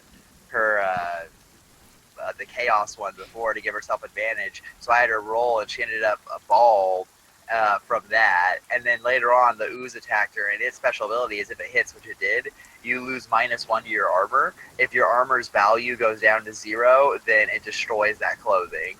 And since she was only wearing cloth armor, she ended up running around the corner, running into Gloop bald naked. Oh my goodness, that's bad. Yeah, she went in that little cavern like normal, and she came out just bald and naked. I have that scene from Critical Role in my head now. What is it about magic items that have us get naked all the time? Because they were That's why they call it a investigating. party. Yeah, yeah. Because they were investigating some armor that, or some magical item that Vexalia had, and because they couldn't tell which item it was that was causing problems, they had her take all of it off so they could individually check it and her to make sure there wasn't anything going on. So she's sitting there in this room with the entire party of 8 PCs, buck naked, having all of her stuff and her checked for magic effects. Oh man, I still can't wait to get caught up on that series. There's just so much to watch. I know, but that one line was just perfect. What is it about magic items that have us get naked all the time? So basically, the fisherman was throwing like kids in the lake, or It seems like this was the Yeah. first time he did it, though. So it wasn't like he's been doing it. It was like we caught him on his first attempt. It's just this drunken thing he does, you know. And it seems like the charm probably influenced him, but he seems to at least have... He at least now he thinks it was something he meant to do. I don't know if he never meant to do it or if it just increased his want to do it. Like maybe he would have been kind of willing to, and it just pushed him. We don't know to what extent he's charmed. At this point, Beltic thinks like, oh no, he was fully aware. but then what? Like what pushed him? What charmed him? We don't know that. And I don't know if, as far as I know, because Alt has only said it when he was on the boat. I don't know if he's going to tell you guys when we're at shore or not. So I think only the people who were actually on the boat heard it. Plus Beltic when he was flying over, when he yelled it at Beltic. Yeah, I just would have commented that. Yeah, he's got some kind of charm on him and stuff. Had, at least. Yeah, Because that would be important. yeah. Would I be able to do some kind of like insight check to see whether or not that charm is still on him? Sure, go ahead. We're back in the thick of it now. You definitely think it was like a dominant person. Ooh, interesting. So yeah, he was mentally dominated by something. And I guess Like, that is would it still on require. him? Was it just his wife? No. And that Sorry, would. couldn't resist. This is me laughing out of character. That would probably require someone pretty powerful to be able to conjure that spell, right? Yeah. Surely, yeah. So Um, why would somebody that powerful kind of like waste their time with like a fisherman just to throw like a child in the lake? You know, like I have This a is a feeling there's place of- something more to it. On Yeah, the one once- hand, this is already a place of chaos. Reason doesn't necessarily factor into it. When you go ahead and mention that it was a dominate person that was in play here, since Beltic's been under that effect before, he kind of eases up on the guy. Wait, why does the DM have a Death Knight rolled up? Yeah, I'm just Yeah, I was wondering that too. Testing. okay. Testing. 1, testing, 2, 3. 2, 3. I don't know if I want this to be tested. Like, maybe we just move on without this element. So we're gonna be nice to this guy? Especially- Yeah, I'm seeing the 10d6 right there. I'm like, no, thank you. You meant to click, like, the light cantrip, right? Yeah, warn That's us next time we're admittedly. gonna do a test. Wrong light source. Wrong light source. Ismark's kind of like, we should head to the Vistani camp. It's nearing sunset. Yes, absolutely. Agreed. Let's get moving. And as you guys are walking, Bluto tells you that there's actually dusk elves that live with the Vistani. Dusk elves. Dusk Gaz- Gazelle just pulls his hood a little further forward over his face. You mean drow? I've never heard of Dusk Elves. He says that they are similar to his kind, except they are more wild, like foresty. Like me? Of course, my kind of people. Yeah, you're a wood elf, right? Yeah. Yeah, he points to you and he says, yes, like you. I'm a forest gnome. Yeah, so I pull my hood a little bit further forward and tuck my hands a bit into my sleeves. I don't think they'd recognize your hands anymore. I don't care. Yeah, Beltic isn't nudging this guy as bad anymore. He definitely takes the burlap sap off his face. He's still watching him very closely, especially since he knows like it took him like a full day to get over the spell, so he's not sure if this guy's out of the spell's effects yet, but he's definitely not being as mean and definitely feeling regretful for almost drowning the guy. He tells you that basically the Dusk Elves live, I mean, that's their home basically is in the woods, and then the Vistani basically live in the middle of the village. Is So there they're any not tension? nomadic like the other Vistani? They don't seem to be as travelers as much as the other Vistani. Okay. Is there any tension in their relationship, or do they seem to get along well? They seem to get along together. That's good, since we have this girl with her, then we probably don't have to face any threats from them. And as you guys approach, you leave the woods. You head south of Valaki. You go around the town, and you go into the woods, and it comes out to this clearing. It's a small grass-covered hill with low houses built into the sides of it. fog obscures the details, but you can see these buildings feature elegantly carved woodwork and have decorative lanterns hanging from their sculpted eaves. Atop the hill above the fog is a ring of barrel-top wagons that surround a large tent with a column of smoke pouring through a hole in the top. The tent is brightly lit from within. Even at this distance, you can smell the odors of wine and horses that emanate from this central area. So it's like a KOA campground. Awesome. Beltic motions to the girl, and he's like, "Would you lead us in?" She nods. Standing in front of the eastern house, bathed into the warm light of its lanterns, are three sullen gray cloaked figures. Their angular features and black flowing half-hidden hair is underneath their cowls. I have an overhead map. Just give me 1 second there. I just dragged my token because to me it appears the entire thing appears black. This is for the TPK. Once we die, like we're all gonna have to go into the outer darkness. Yeah, I was gonna say earlier when you said KOA campground, it's more like KOAT, kill off all travelers. They got a bunch of Hell Knights there, or Death Knights there waiting for us. And this is what it's like to die in the mist, just blackness. No shadow fell for us. They see you approach. They kind of look cautious, but then they see the girl. They're like, "Oh, okay. Take it you're bringing her back to the camp." That is the case. Oh, yeah. This is where she's from, right? Yeah, they point to the hilltop and they say, "Yeah, that's her camp." He says our leader was expecting you. Us specifically? Yes, he met a guy named Honor a couple days ago. Oh, I I'm just guessing slowly he turned my came head in. his direction. I'm guessing he came in and announced he was Honor Pendragon a lot. He did. We heard him through the woods.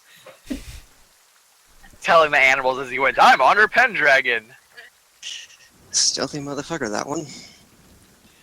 Anyways, Casimir wanted to talk to him, but he hasn't seen him in a while, about the wagon that went through the woods. The wagon? Ah, the one, I think he's probably referring to the wagon we had to break open to save that Vistani earlier. He kind of looks puzzled when you say that. He's like, no, there was a wagon that was to the west of the camp that looked like it was heading towards Kresk. Wagon wreck? Or wagon wreck? Is that what you're asking about? Yeah, there was, apparently he was escorting a couple of hunters we have seen in the woods. Yeah, I heard about the wagon. Yeah, I think he told us about the wagon. What do you know about it? That was with the woman. Yes, there's apparently a woman, Vistani, like us, or like the ones up top. Sorry, talking about the Dusk House. Yeah, the ones that look like them. There's a woman who had like a. And Arena was with her. Oh, a woman. I give you a elbow, like Mal. I give you like an elbow. Like, shut up, dude. Shut up! Shut up! What? Nothing. Yes, we heard about a we heard about like a wagon or a cart that was traveling very fast, and apparently it broke or something like that, and like Honor, our friend, actually had to help out. And there was indeed like a woman driving it, I think, and apparently she was in a hurry. Yes, there were some wolves we noticed that were chasing them. Oh, so that's why. You noticed? We've been noticing a trend of more wolves coming out of the woods. You said you noticed it was chasing them. You were there? We had scout patrols who spotted the three men. And do you know that woman? Sadly, we do not. We were trying to find out more about her because we don't really know her identity as well. The Stani might know a little bit more, but as far as us, we wanted to at least have you talk to our leader about it. Yeah, sure. We'll meet with your leader. His name is Casimir. Okay. He leads you this way. So you go to the middle. You walk this way. Shall we I go can't right see now? Or? anything. Yeah, just Yeah, it's pretty black. I think Ed has a torch out, right? Yeah, That's I what have it my looks like. light cantrip on Yeah. me, so you should at least see a little bit. walk south about 30, 40 feet. Keep going. Keep going. Be forward. Okay. Now it's the next house over to the west. Keep going. Like that one? Okay, that one. You guys are pretty tired from your journey. We're just blundering around in the dark. Like tripping and falling. One of the guards approaches the door and he knocks. He says, Casimir, we have visitors. He says, the ones associated with Honor Pendragon. Yes, that would be correct. All right, come in. I whisper to Ed, he didn't piss them off, did he? Probably not. I hope not. Yeah, if he didn't, likely he didn't piss them off much. Alright, so I'm gonna politely enter. I'll follow behind. The moment that we heard anything, Beltic just kind of went in. You may come in. Come in. Beltic kind of realizes after he steps in when he's like, "You may come in." He's like, "Oh, we were supposed to wait." There's a few of us. Hopefully, it's not too crowded in there. Luckily, we have a few smaller fellas. I'll just wait here at the doorway. Can we get through those black wavy lines, or? Yes, you can. They're curtains. Yeah, Beltic pushes past it. He assumes he's supposed to see whoever's talking, so he doesn't ask for permission. He just kind of walks past the curtain. Yeah, come in through the curtain. Beltic does a little bit of a curse and undercommon when he says that after Beltic's already gone through, realizing that he's doing very bad at following whatever rules that the society usually implements. I thought you would say that's what she says. He nods to the two elves. Come in. It's odd to see fellow elves in this realm. I gotta say, I wasn't expecting to find elves in here, except outsiders like us. He nods to the Gazalt and Malkari and he says, "We are a native to this realm. We are Dusk Elves." Well, I'm sorry for you. Well met, cousin. He says we're kind of and you guys being elves from Faerun, you've heard rumors about these elves, but you weren't like 100% sure they were accurate. He says that we are basically all but forgotten. We live in secret places like this area. By choice? Not by choice, unfortunately. The people of the realm of Barovia tend to be very hostile towards our race. We've seen a little bit of that. I imagine. Please have a seat. He nods to the little girl. He says, Your family's been worried about you. I will send an envoy up there to ensure that you are found. And she nods. Thank you, Casimir. It's been a long time. So I take it you are the leader of the Dusk Elves that live with his Vistani? Yeah, so the Dusk Elves live in the houses that you see outside of the hilltop. Many of us are trackers. As am I. Yes. The Vistani are here to basically protect us from Strahd. They protect you? As long as we stay with the Vistani here in camp and not overstep boundaries, we are protected, basically. Why do you need protection? Yeah, and how are you protected?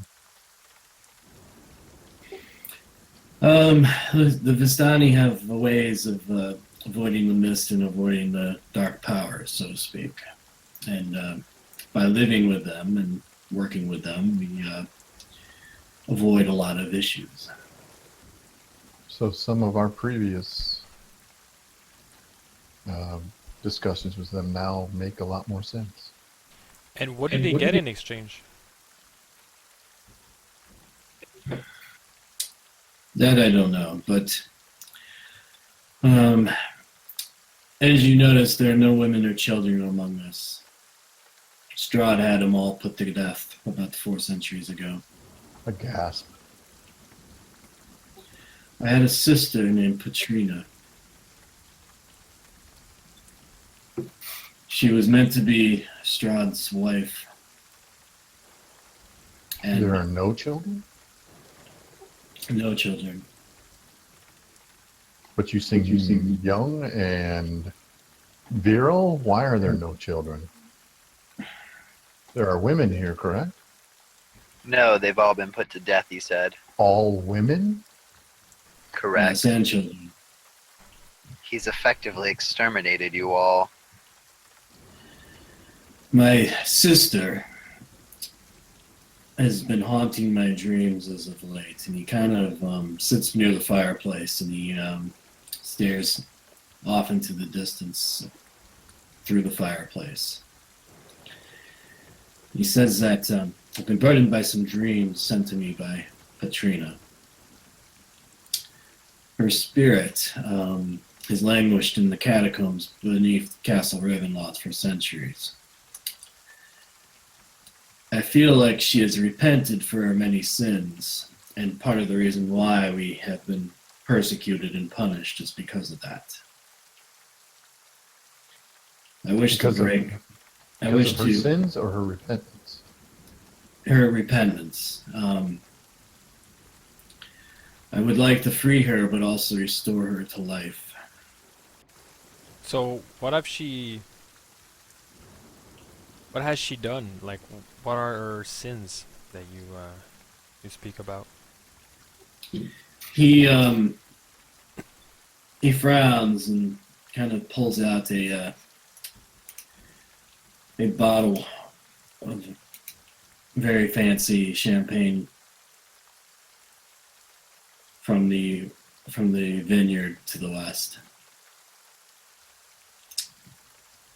Please pour yourself a glass.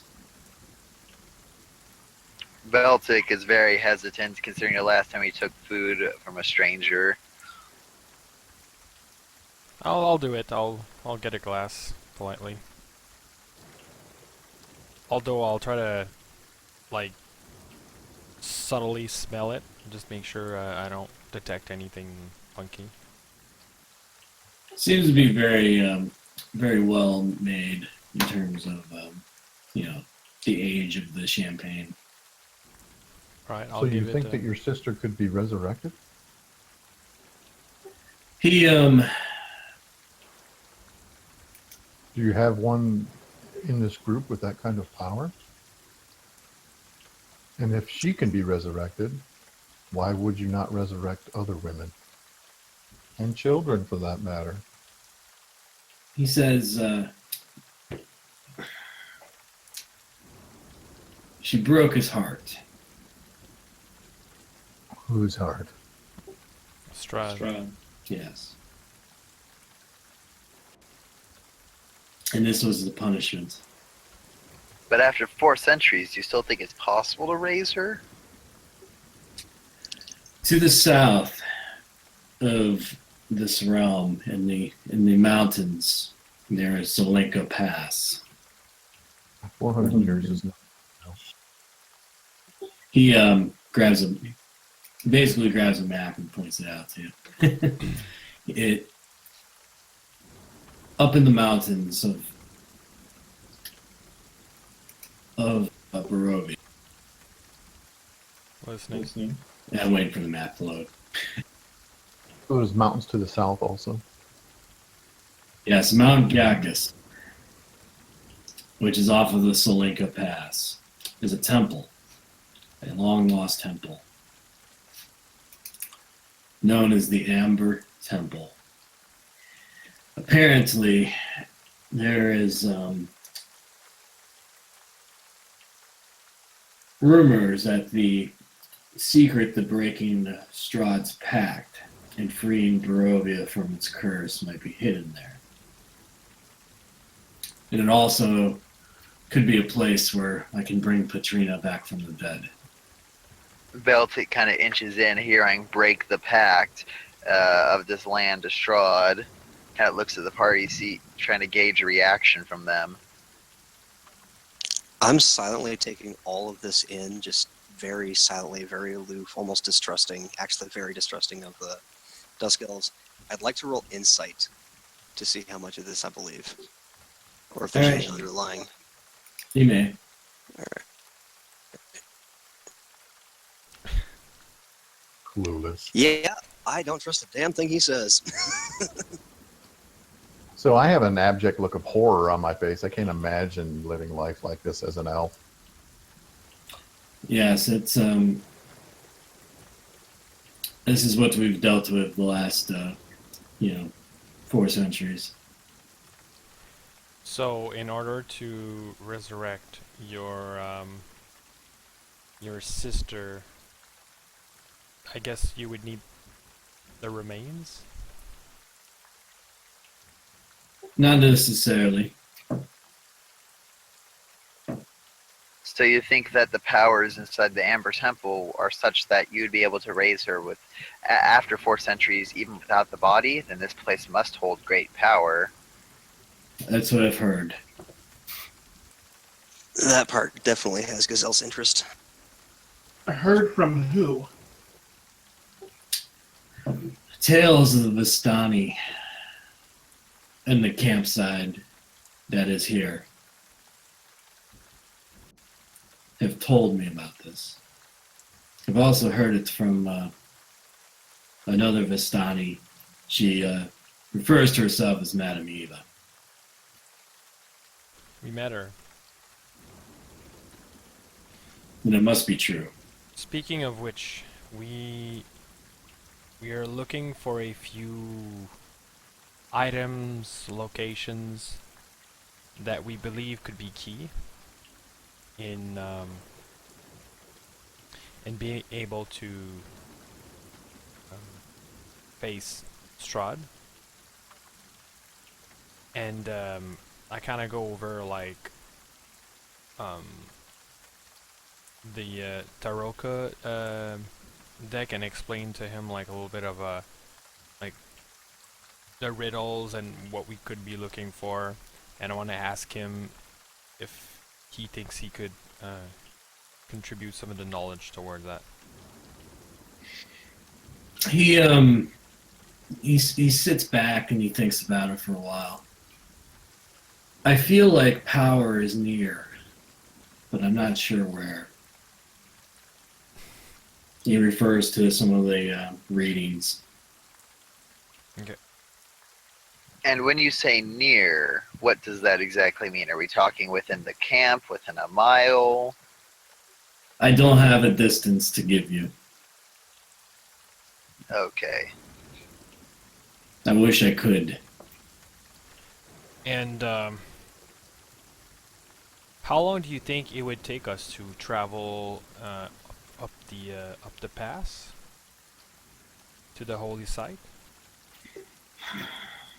Well, I do know that heading up to Mount Gacchus, you need cold gear.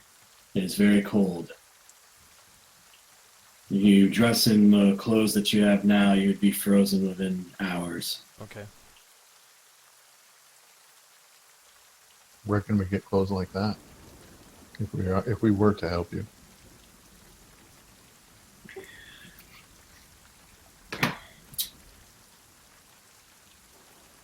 Maybe in Valaki. Beltic curses an undercommon again. Ella starts measuring him so that she could buy his winter clothes since he can't go in. What is the relationship between the this camp, the Vistani, and the village of Valaki? He says to you that the village of Valaki is very distrusting of the Vistani. Very rare do you see them let them into town.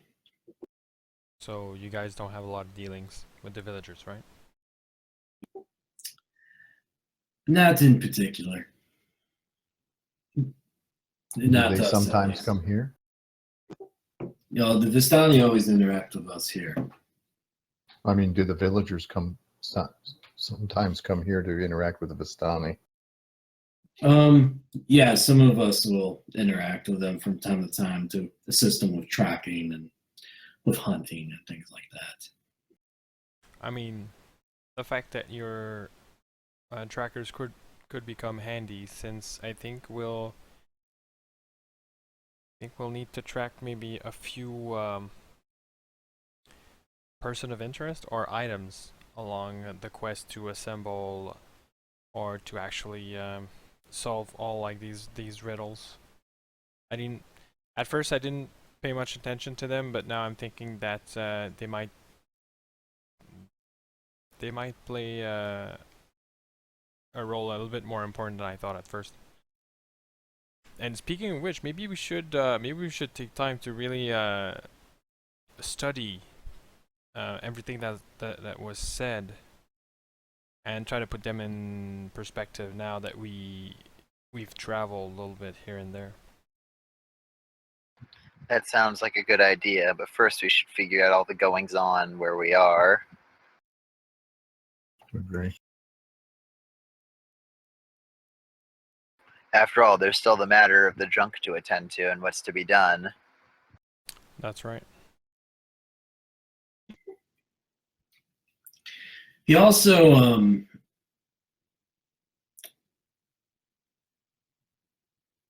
says that if you guys manage to help him, he says that he can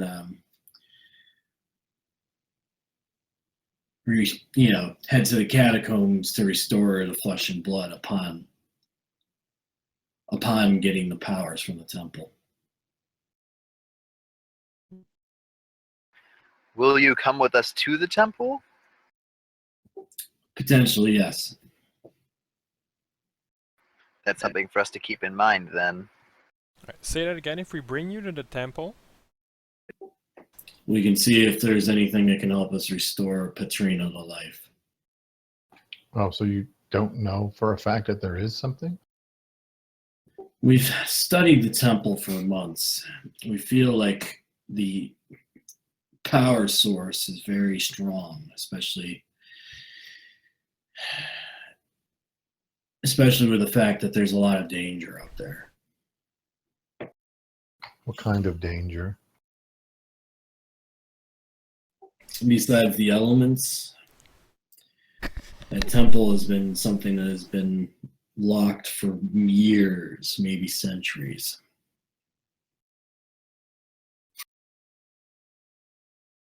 But it could just be empty. It could. I've only seen the outside of it.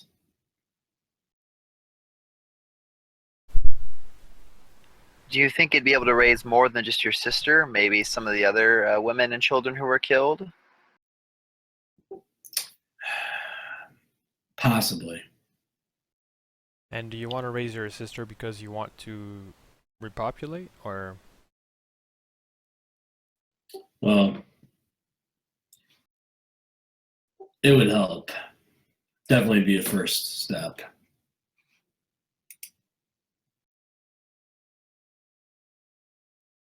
I mean, I think we have a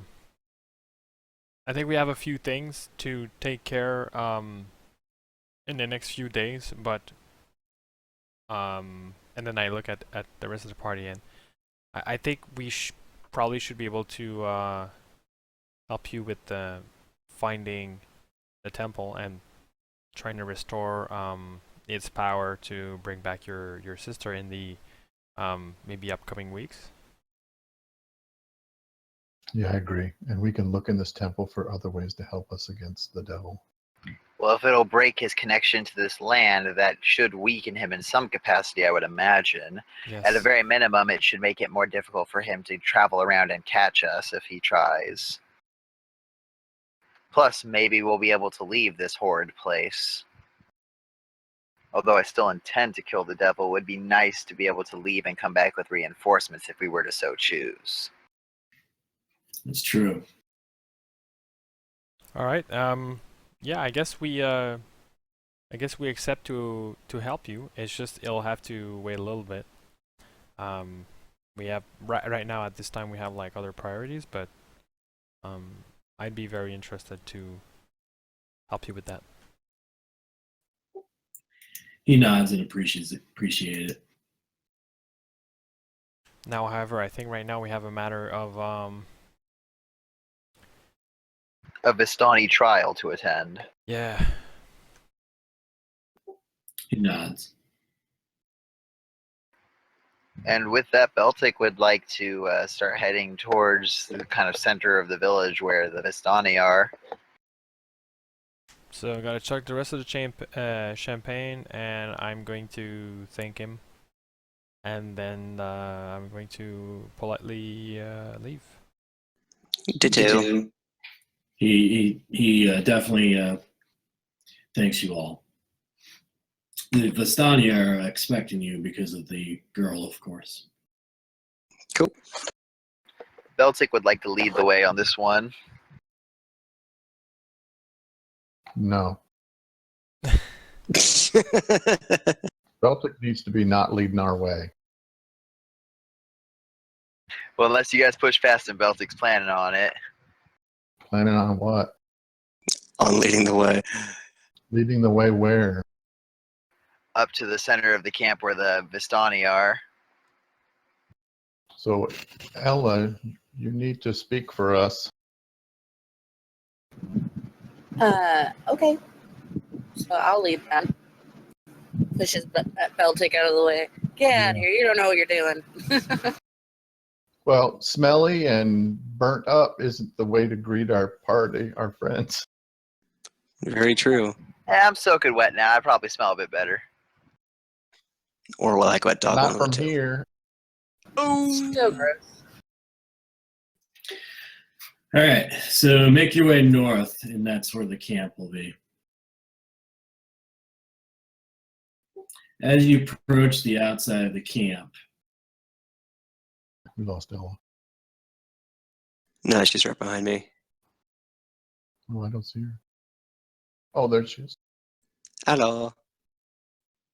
1 second, let me pull up the tokens. This is like the corral. Yeah, in part at least. Can anyone hear me? Yeah. Yep. I'm just pulling up a token. No, everything went quiet for a while. I thought maybe something was wrong. Yeah, no, just pulling up a token or 2 or 10, whatever it takes for TPK. Just token up a what? Exactly. He's trying to token up a TPK for us. This is a family show. Thunderdome. Are those horses or cattle? Or? Yeah, those are horses tied up. As you guys approach, you see this man come out, and he looks kind of. He's definitely Vistani. He looks kind of like he's hungover, and he's wearing like a fur coat, and he basically sees you, and he's like, "Ah, Arabelle, I'm so happy to see you." Is that the girl's name? Yeah. Yeah, I'm just now realizing that we never even asked her name. We're such awesome rescuers. She's breathing. Every parent can trust us with their kids. He says, As long as they don't ask us their names. Beltic daycare. He'll go flying after your kids if they run away. Not encouraging. Beltic daycare. I don't let them drown. Not helping. Still good, but positive, but not helping. he says, I'm Luvash. This is my brother Aragel. Hello. Hello. Hello, I'm Ella. Greetings. This is our party of people. Go ahead and introduce yourselves, guys. I am Beltic. And Beltic kind of does a bow comment of his people. I'm Ed. Nice to meet you. Yes, nice to meet you. I'm Larry. I'm Malcari Featherblade from the forests of Cormentir. So, I appreciate you saving our, my niece and his daughter. Aragel says, and he says, we were meant to do this. He throws a bag of gold out and a letter. Beltic wants to go for the letter. He's not too particularly concerned with the bag at this point. Does the letter have anything on its outsides? Any kind of seals or anything like that? It looks like it's got the seal of the Wachter family. Hooray. Interesting. Beltic wants to open the letter at this point, but like so the party can see it, or as many of us as possible can. He nods. You may open it. Yeah, I'll gesture Beltic forward. So Beltic opens it and starts reading it aloud. From Lady Wachter to the, and by the way, this was sealed, so they did not know. You reading this out loud? Yeah, unless he finds something sensitive in there, then he'll Yeah, is that stop. Beltic's girlfriend? We should all read this. So you start to read this out loud, and it says, "Gentlemen, I have experienced a party that has come and inquired about the burgomaster. I am going to take care of the burgomaster at the festival. Please do me a favor. When they leave town, please dispose of them." And that's the point where Beltic stops reading. And here's 100 gold for your trouble. Each are all together. Signed, Lady Wachter. And where did you get this? A guy named Ernst gave this to us. He's Lady Wachter's right-hand man. He wears like a red cloak. That creepy little guy.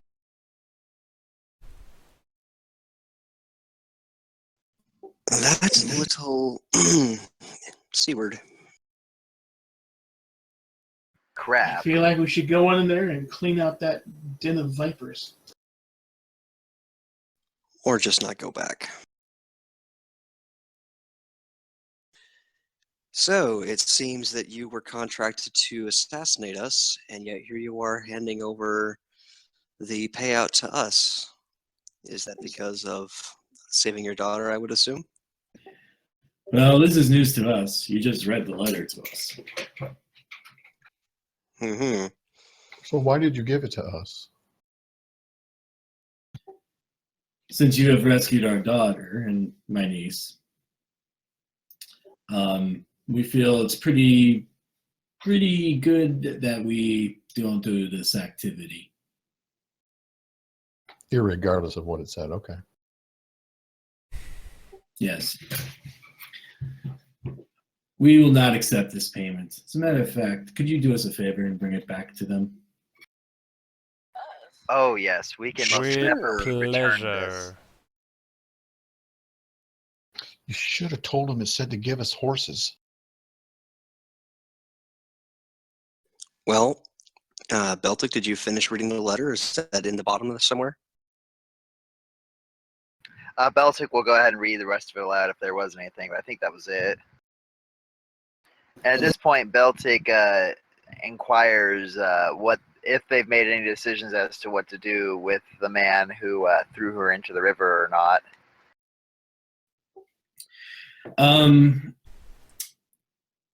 They kind of look concerned when you say that. And they said, Bluto is not very smart, but I wouldn't say that he is a murderer. Clearly. We felt the same way. He didn't seem to be in charge of his own actions. There, come to our wagon real quick. Beltic follows. Ditto. Ella follows. Suspiciously. It's okay. They open up. They go to a wagon. And they bring out a chest, and they say, "Feel free to take these potions." Jackpot. How many are there? There's 12 of them. Jeez. And what kind? These are potions that will prevent you from being exhausted in the fog. Jackpot. Beltic gladly will take 2 of them, put them on his belt loop.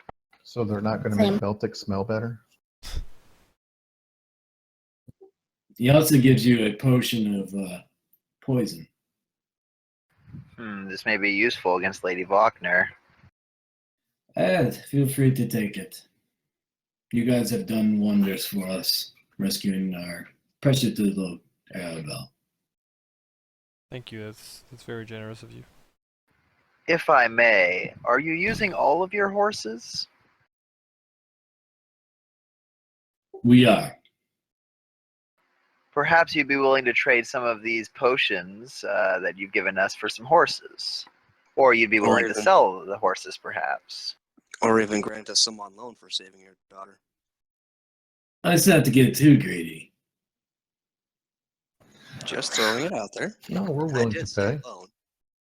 How many poison potions are there, and who's taking it? Just one. Who's taking it? It's a poison resistance potion? No, it's actual poison. Poison. Oh, It does poison the poison. other thing. I look at Gazelle. I'll shrug and take it. Do you know what kind it is? No, but I'm sure we'll find out. Yeah, as you guys are walking around, you see other Vistani basically drunk or gambling or snoozing. And you see this one Vistani tied up. What did he do? This guy was supposed to watch our daughter. But I guess since she's back, we can let him go. He probably has information about like maybe what happened to the to your old drunk guy. We asked. Apparently he was knocked unconscious. Oh. So the punishment for bad babysitting is being tied up. Yeah, that sounds about right. Oh, And the reward is potion. The other thing the letter said, which I forgot to mention, is that they were supposed to burn it when it was fully read. Beltic will not burn it. Another sign of defiance. So I mean, I think we found the traitor. It seems pretty obvious now. Yeah, I was gonna actually say that earlier. So shall we go get it? it like a book or bones or what? The item was apparently going to be with the bones of an enemy, and she will be preoccupied, hopefully, trying to make a move during this festival, either by being present as is the law of their land, or maybe trying to do something to usurp the burgomaster. Either way, maybe we can sneak into her house, find this item, and leave without anyone even knowing we were there. I agree. It's a great plan. I likes it. Worst case scenario, I can make quite the distraction. Correct. Just seeing me running through town will go ahead and get them all. We'll have their guards chasing me, no doubt. So if worst comes to wear for us, I can go ahead and keep the guards off all the rest of you. Basically the equivalent of a streaker at a college football game. However, I will say we should try and not draw any attention to ourselves, because if she knows that we're even back in town, I'm sure she will realize that the Vistani betrayed her and that we know about it. Yes, of Or course. Or that they failed in their task. The first attempt Well- we should do is try and sneak in during this party of theirs. Well, could we ask the Vistani to maybe lie low for a couple days? I don't know. Do we want to miss the opportunity of the distracting fanfare? I would be fine with that. And it's a carnival, right? Yeah. We Right can now wear I have- masks. Yeah. Right now I have LMFAO in my head. I live for party crashing. I have this a disguise kit as well. We definitely can wear disguises, but still, we can't be seen even in disguises outside the center of town because everyone's required to go there. If you don't, then they lock you up. So being seen in any capacity, disguised or not, will get us arrested. Unless, of course, we stay where the party is. I can cast invisibility on someone if they're willing to try and go in alone. I would be more than willing to take on that proposition. Yeah, because you especially are the one that shouldn't be seen. Although I have a lot of experience into. Yeah, I think we have others that are better at looting residences with us. I wouldn't call Beltic's it pretty looting. stealthy. I don't think we should split up. I think we should stick together. I agree with Larry. I'm fine either way, so long as if we were to run into the burgomaster or this lady, and it were in combat, you let me finish her off. Yeah, not a problem. Sounds reasonable. Agreed.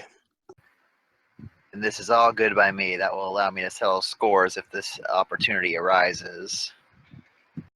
Isn't that your girlfriend? I think we're breaking up. I think so. I think it's going to be a pretty It's going to be an ugly divorce. I think I'm going to take quite the alimony.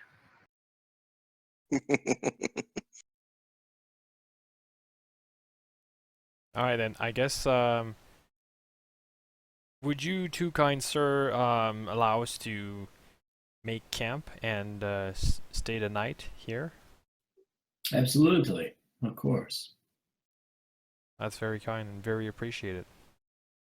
Well, considering what you guys did for us, I consider it a pleasantry. So I guess we can, I guess we can stay the night here and then tomorrow we can go for the festival, right? Sounds like a long rest to me. Sounds like a long rest. Although we should have some watches. Just Yeah, we haven't really done anything to need a long rest, right? I have some spell slots to get back, and as far as the watch is concerned, as long as we're in the Dusk Elf Vistani camp, they should provide the watch themselves normally, like just as part of their own normal routine. yeah, but I mean, I don't know. I'm more trusting of the Dusk Elves when it comes to watching. It seems like the Vistani like to drink a bit. Yeah. How long to get back to town? An hour or two? It's close by. 30 minutes, maybe. 30 minutes?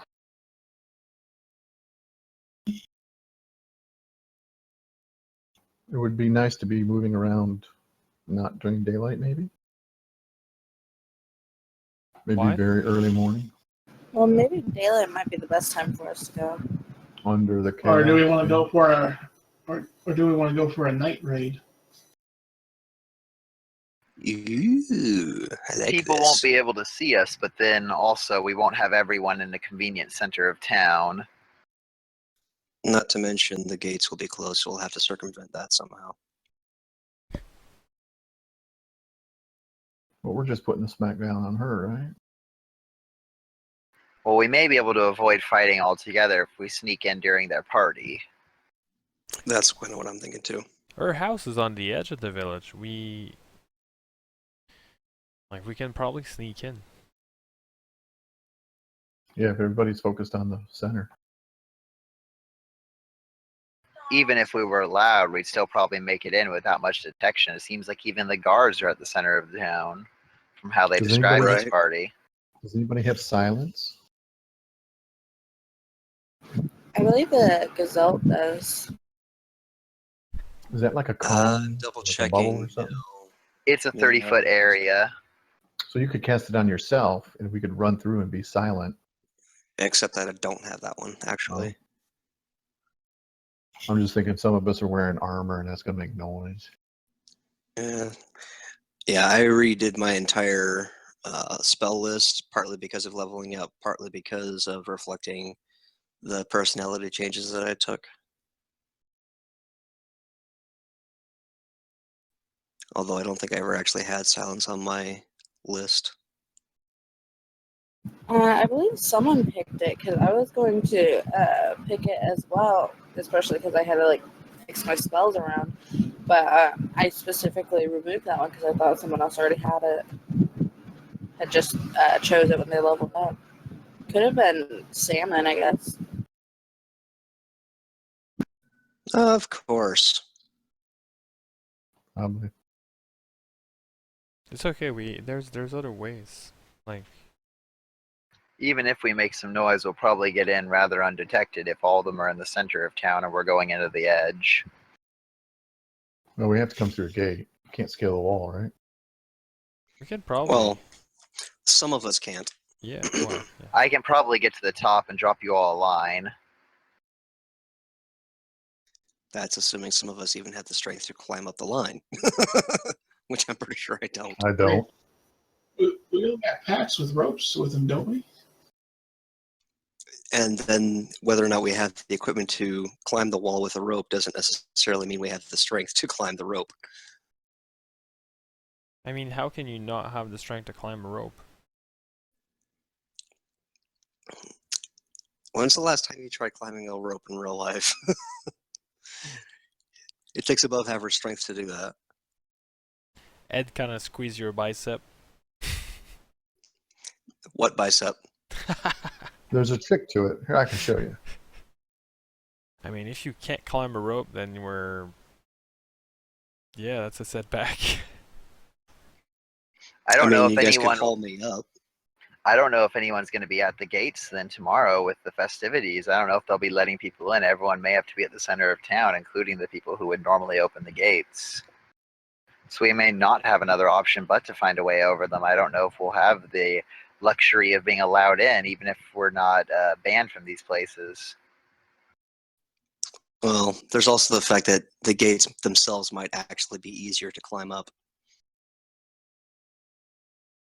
Depending on how they're constructed and whatnot, they might actually be significantly easier to climb than just even wall and rope. Well, the gates aren't going to be unmanned. That's not going to happen. So But I'm thinking they're gonna be less guard on the true. like It'll be minimally land. yeah, like outside Yeah. of the gate.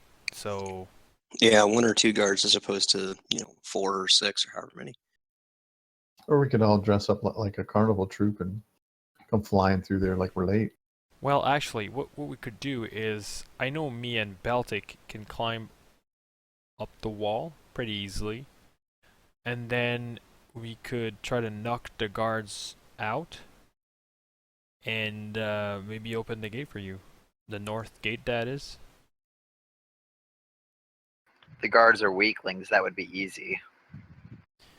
I mean, Beltic's he's pretty good at knocking them out, and I'm pretty good at, sneaking. And climbing. But it all comes down to, are we resting the night here, or are we, trying to go there tonight, like, as with the cover of night? I'd say we attempt to avoid fighting. If we fight one of their nobles, I wouldn't be surprised if she can bring all of the guards to bear against us. Although individually they're weak, they could pose a problem together. So, at the same time, I'd rather be there in daylight than in dark. Strahd can't attack us in the daylight. So then that seems to settle it. We should stay here for the night. And then Yeah. tomorrow we go. All right, I think that's the plan. Because if she's his ally, who knows? He could be at her house tonight. How unfortunate that would be. That would be bad. So what do you guys do? We're gonna rest. Okay, roll me a d20. All of us or just one? This one. You wanna do it, Larry? Sure. Low is good, right? All right, you wake up and everything's good. All right. So first light, pack our stuff, and let's head out. As you guys wake up, you notice that someone is missing. Who's missing? Someone. One of our party? Oh, Fook. Seems that Ismark is nowhere to be found. Double Fook. Can we inquire to the Vistani if they've seen him? Investigation check. Sure. Actually, we should talk to Casimir and have his guys track him. Yeah. We'll do that too. All right. The Vistani don't give you anything, but Casimir says, looks like tracks pointing to the west. Do they look willing, or do they look dragged, or what do they look like? Yeah, single person, group. No need to roll survival. They tell you that apparently there was one set of tracks, and about a mile away, there's 3 tracks that come together. They look to be human, all 3 of them. One seems to be heavier than the others. Any of the tracks have an odd footstep? Not particularly. Malkiri, you think you've seen these footprints before? Yeah, these do look familiar. The boot, that boot has a scrape on it I've seen before. Yeah, you think it might fit Honor's footprints. So I'll tell them it looks like Ismark met up with Honor. So was Honor with those hunters? Last we heard he was, but who knows now? Yeah. Because remember, Honor left camp before you guys. Yeah, he went out with the hunters again, though, right? That is correct. So maybe they're off in this direction. Maybe Ismark met them and they went together. Could be, but now, like, what do we do? Do we chase after Ismark and then miss the festival, or what's the play here? Taking down Strahd is our #1 priority, and this item is necessary for that, as far as we've been told by Madame Eva. I think we must if Ismark wants prioritize to this. leave, who are we to say no? Not to mention, if Ismark and Honor are together, then Ismark should be fine. I mean, I guess the question is, did Ismark leave on his own, or was he like somehow abducted and taken away? That's We said it was one set of tracks. Perhaps he was dominated just like the fishermen. Um, perhaps it was carried. Perhaps that one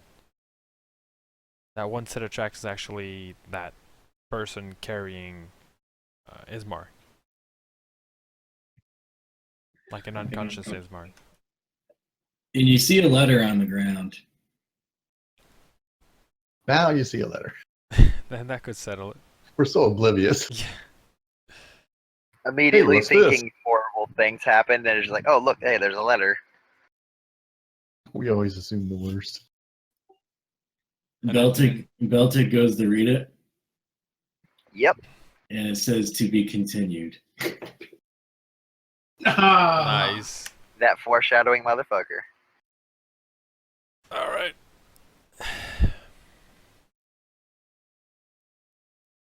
Still don't know what So the was plan that is. the end for this session?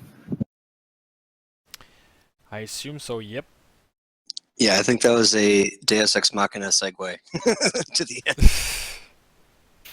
Well, I would continue, but it's going to be rather lengthy, so I think this would be a good stopping point for Right. next. Yeah. And yeah, I do have actually silence as a spell. I double checked my list. I have a very, very, very, very short list of second level spells, and so I missed it. All right, so 750 experience, 250 gold Each? each. All right. So that's it for this week's session. That was episode 26. Again,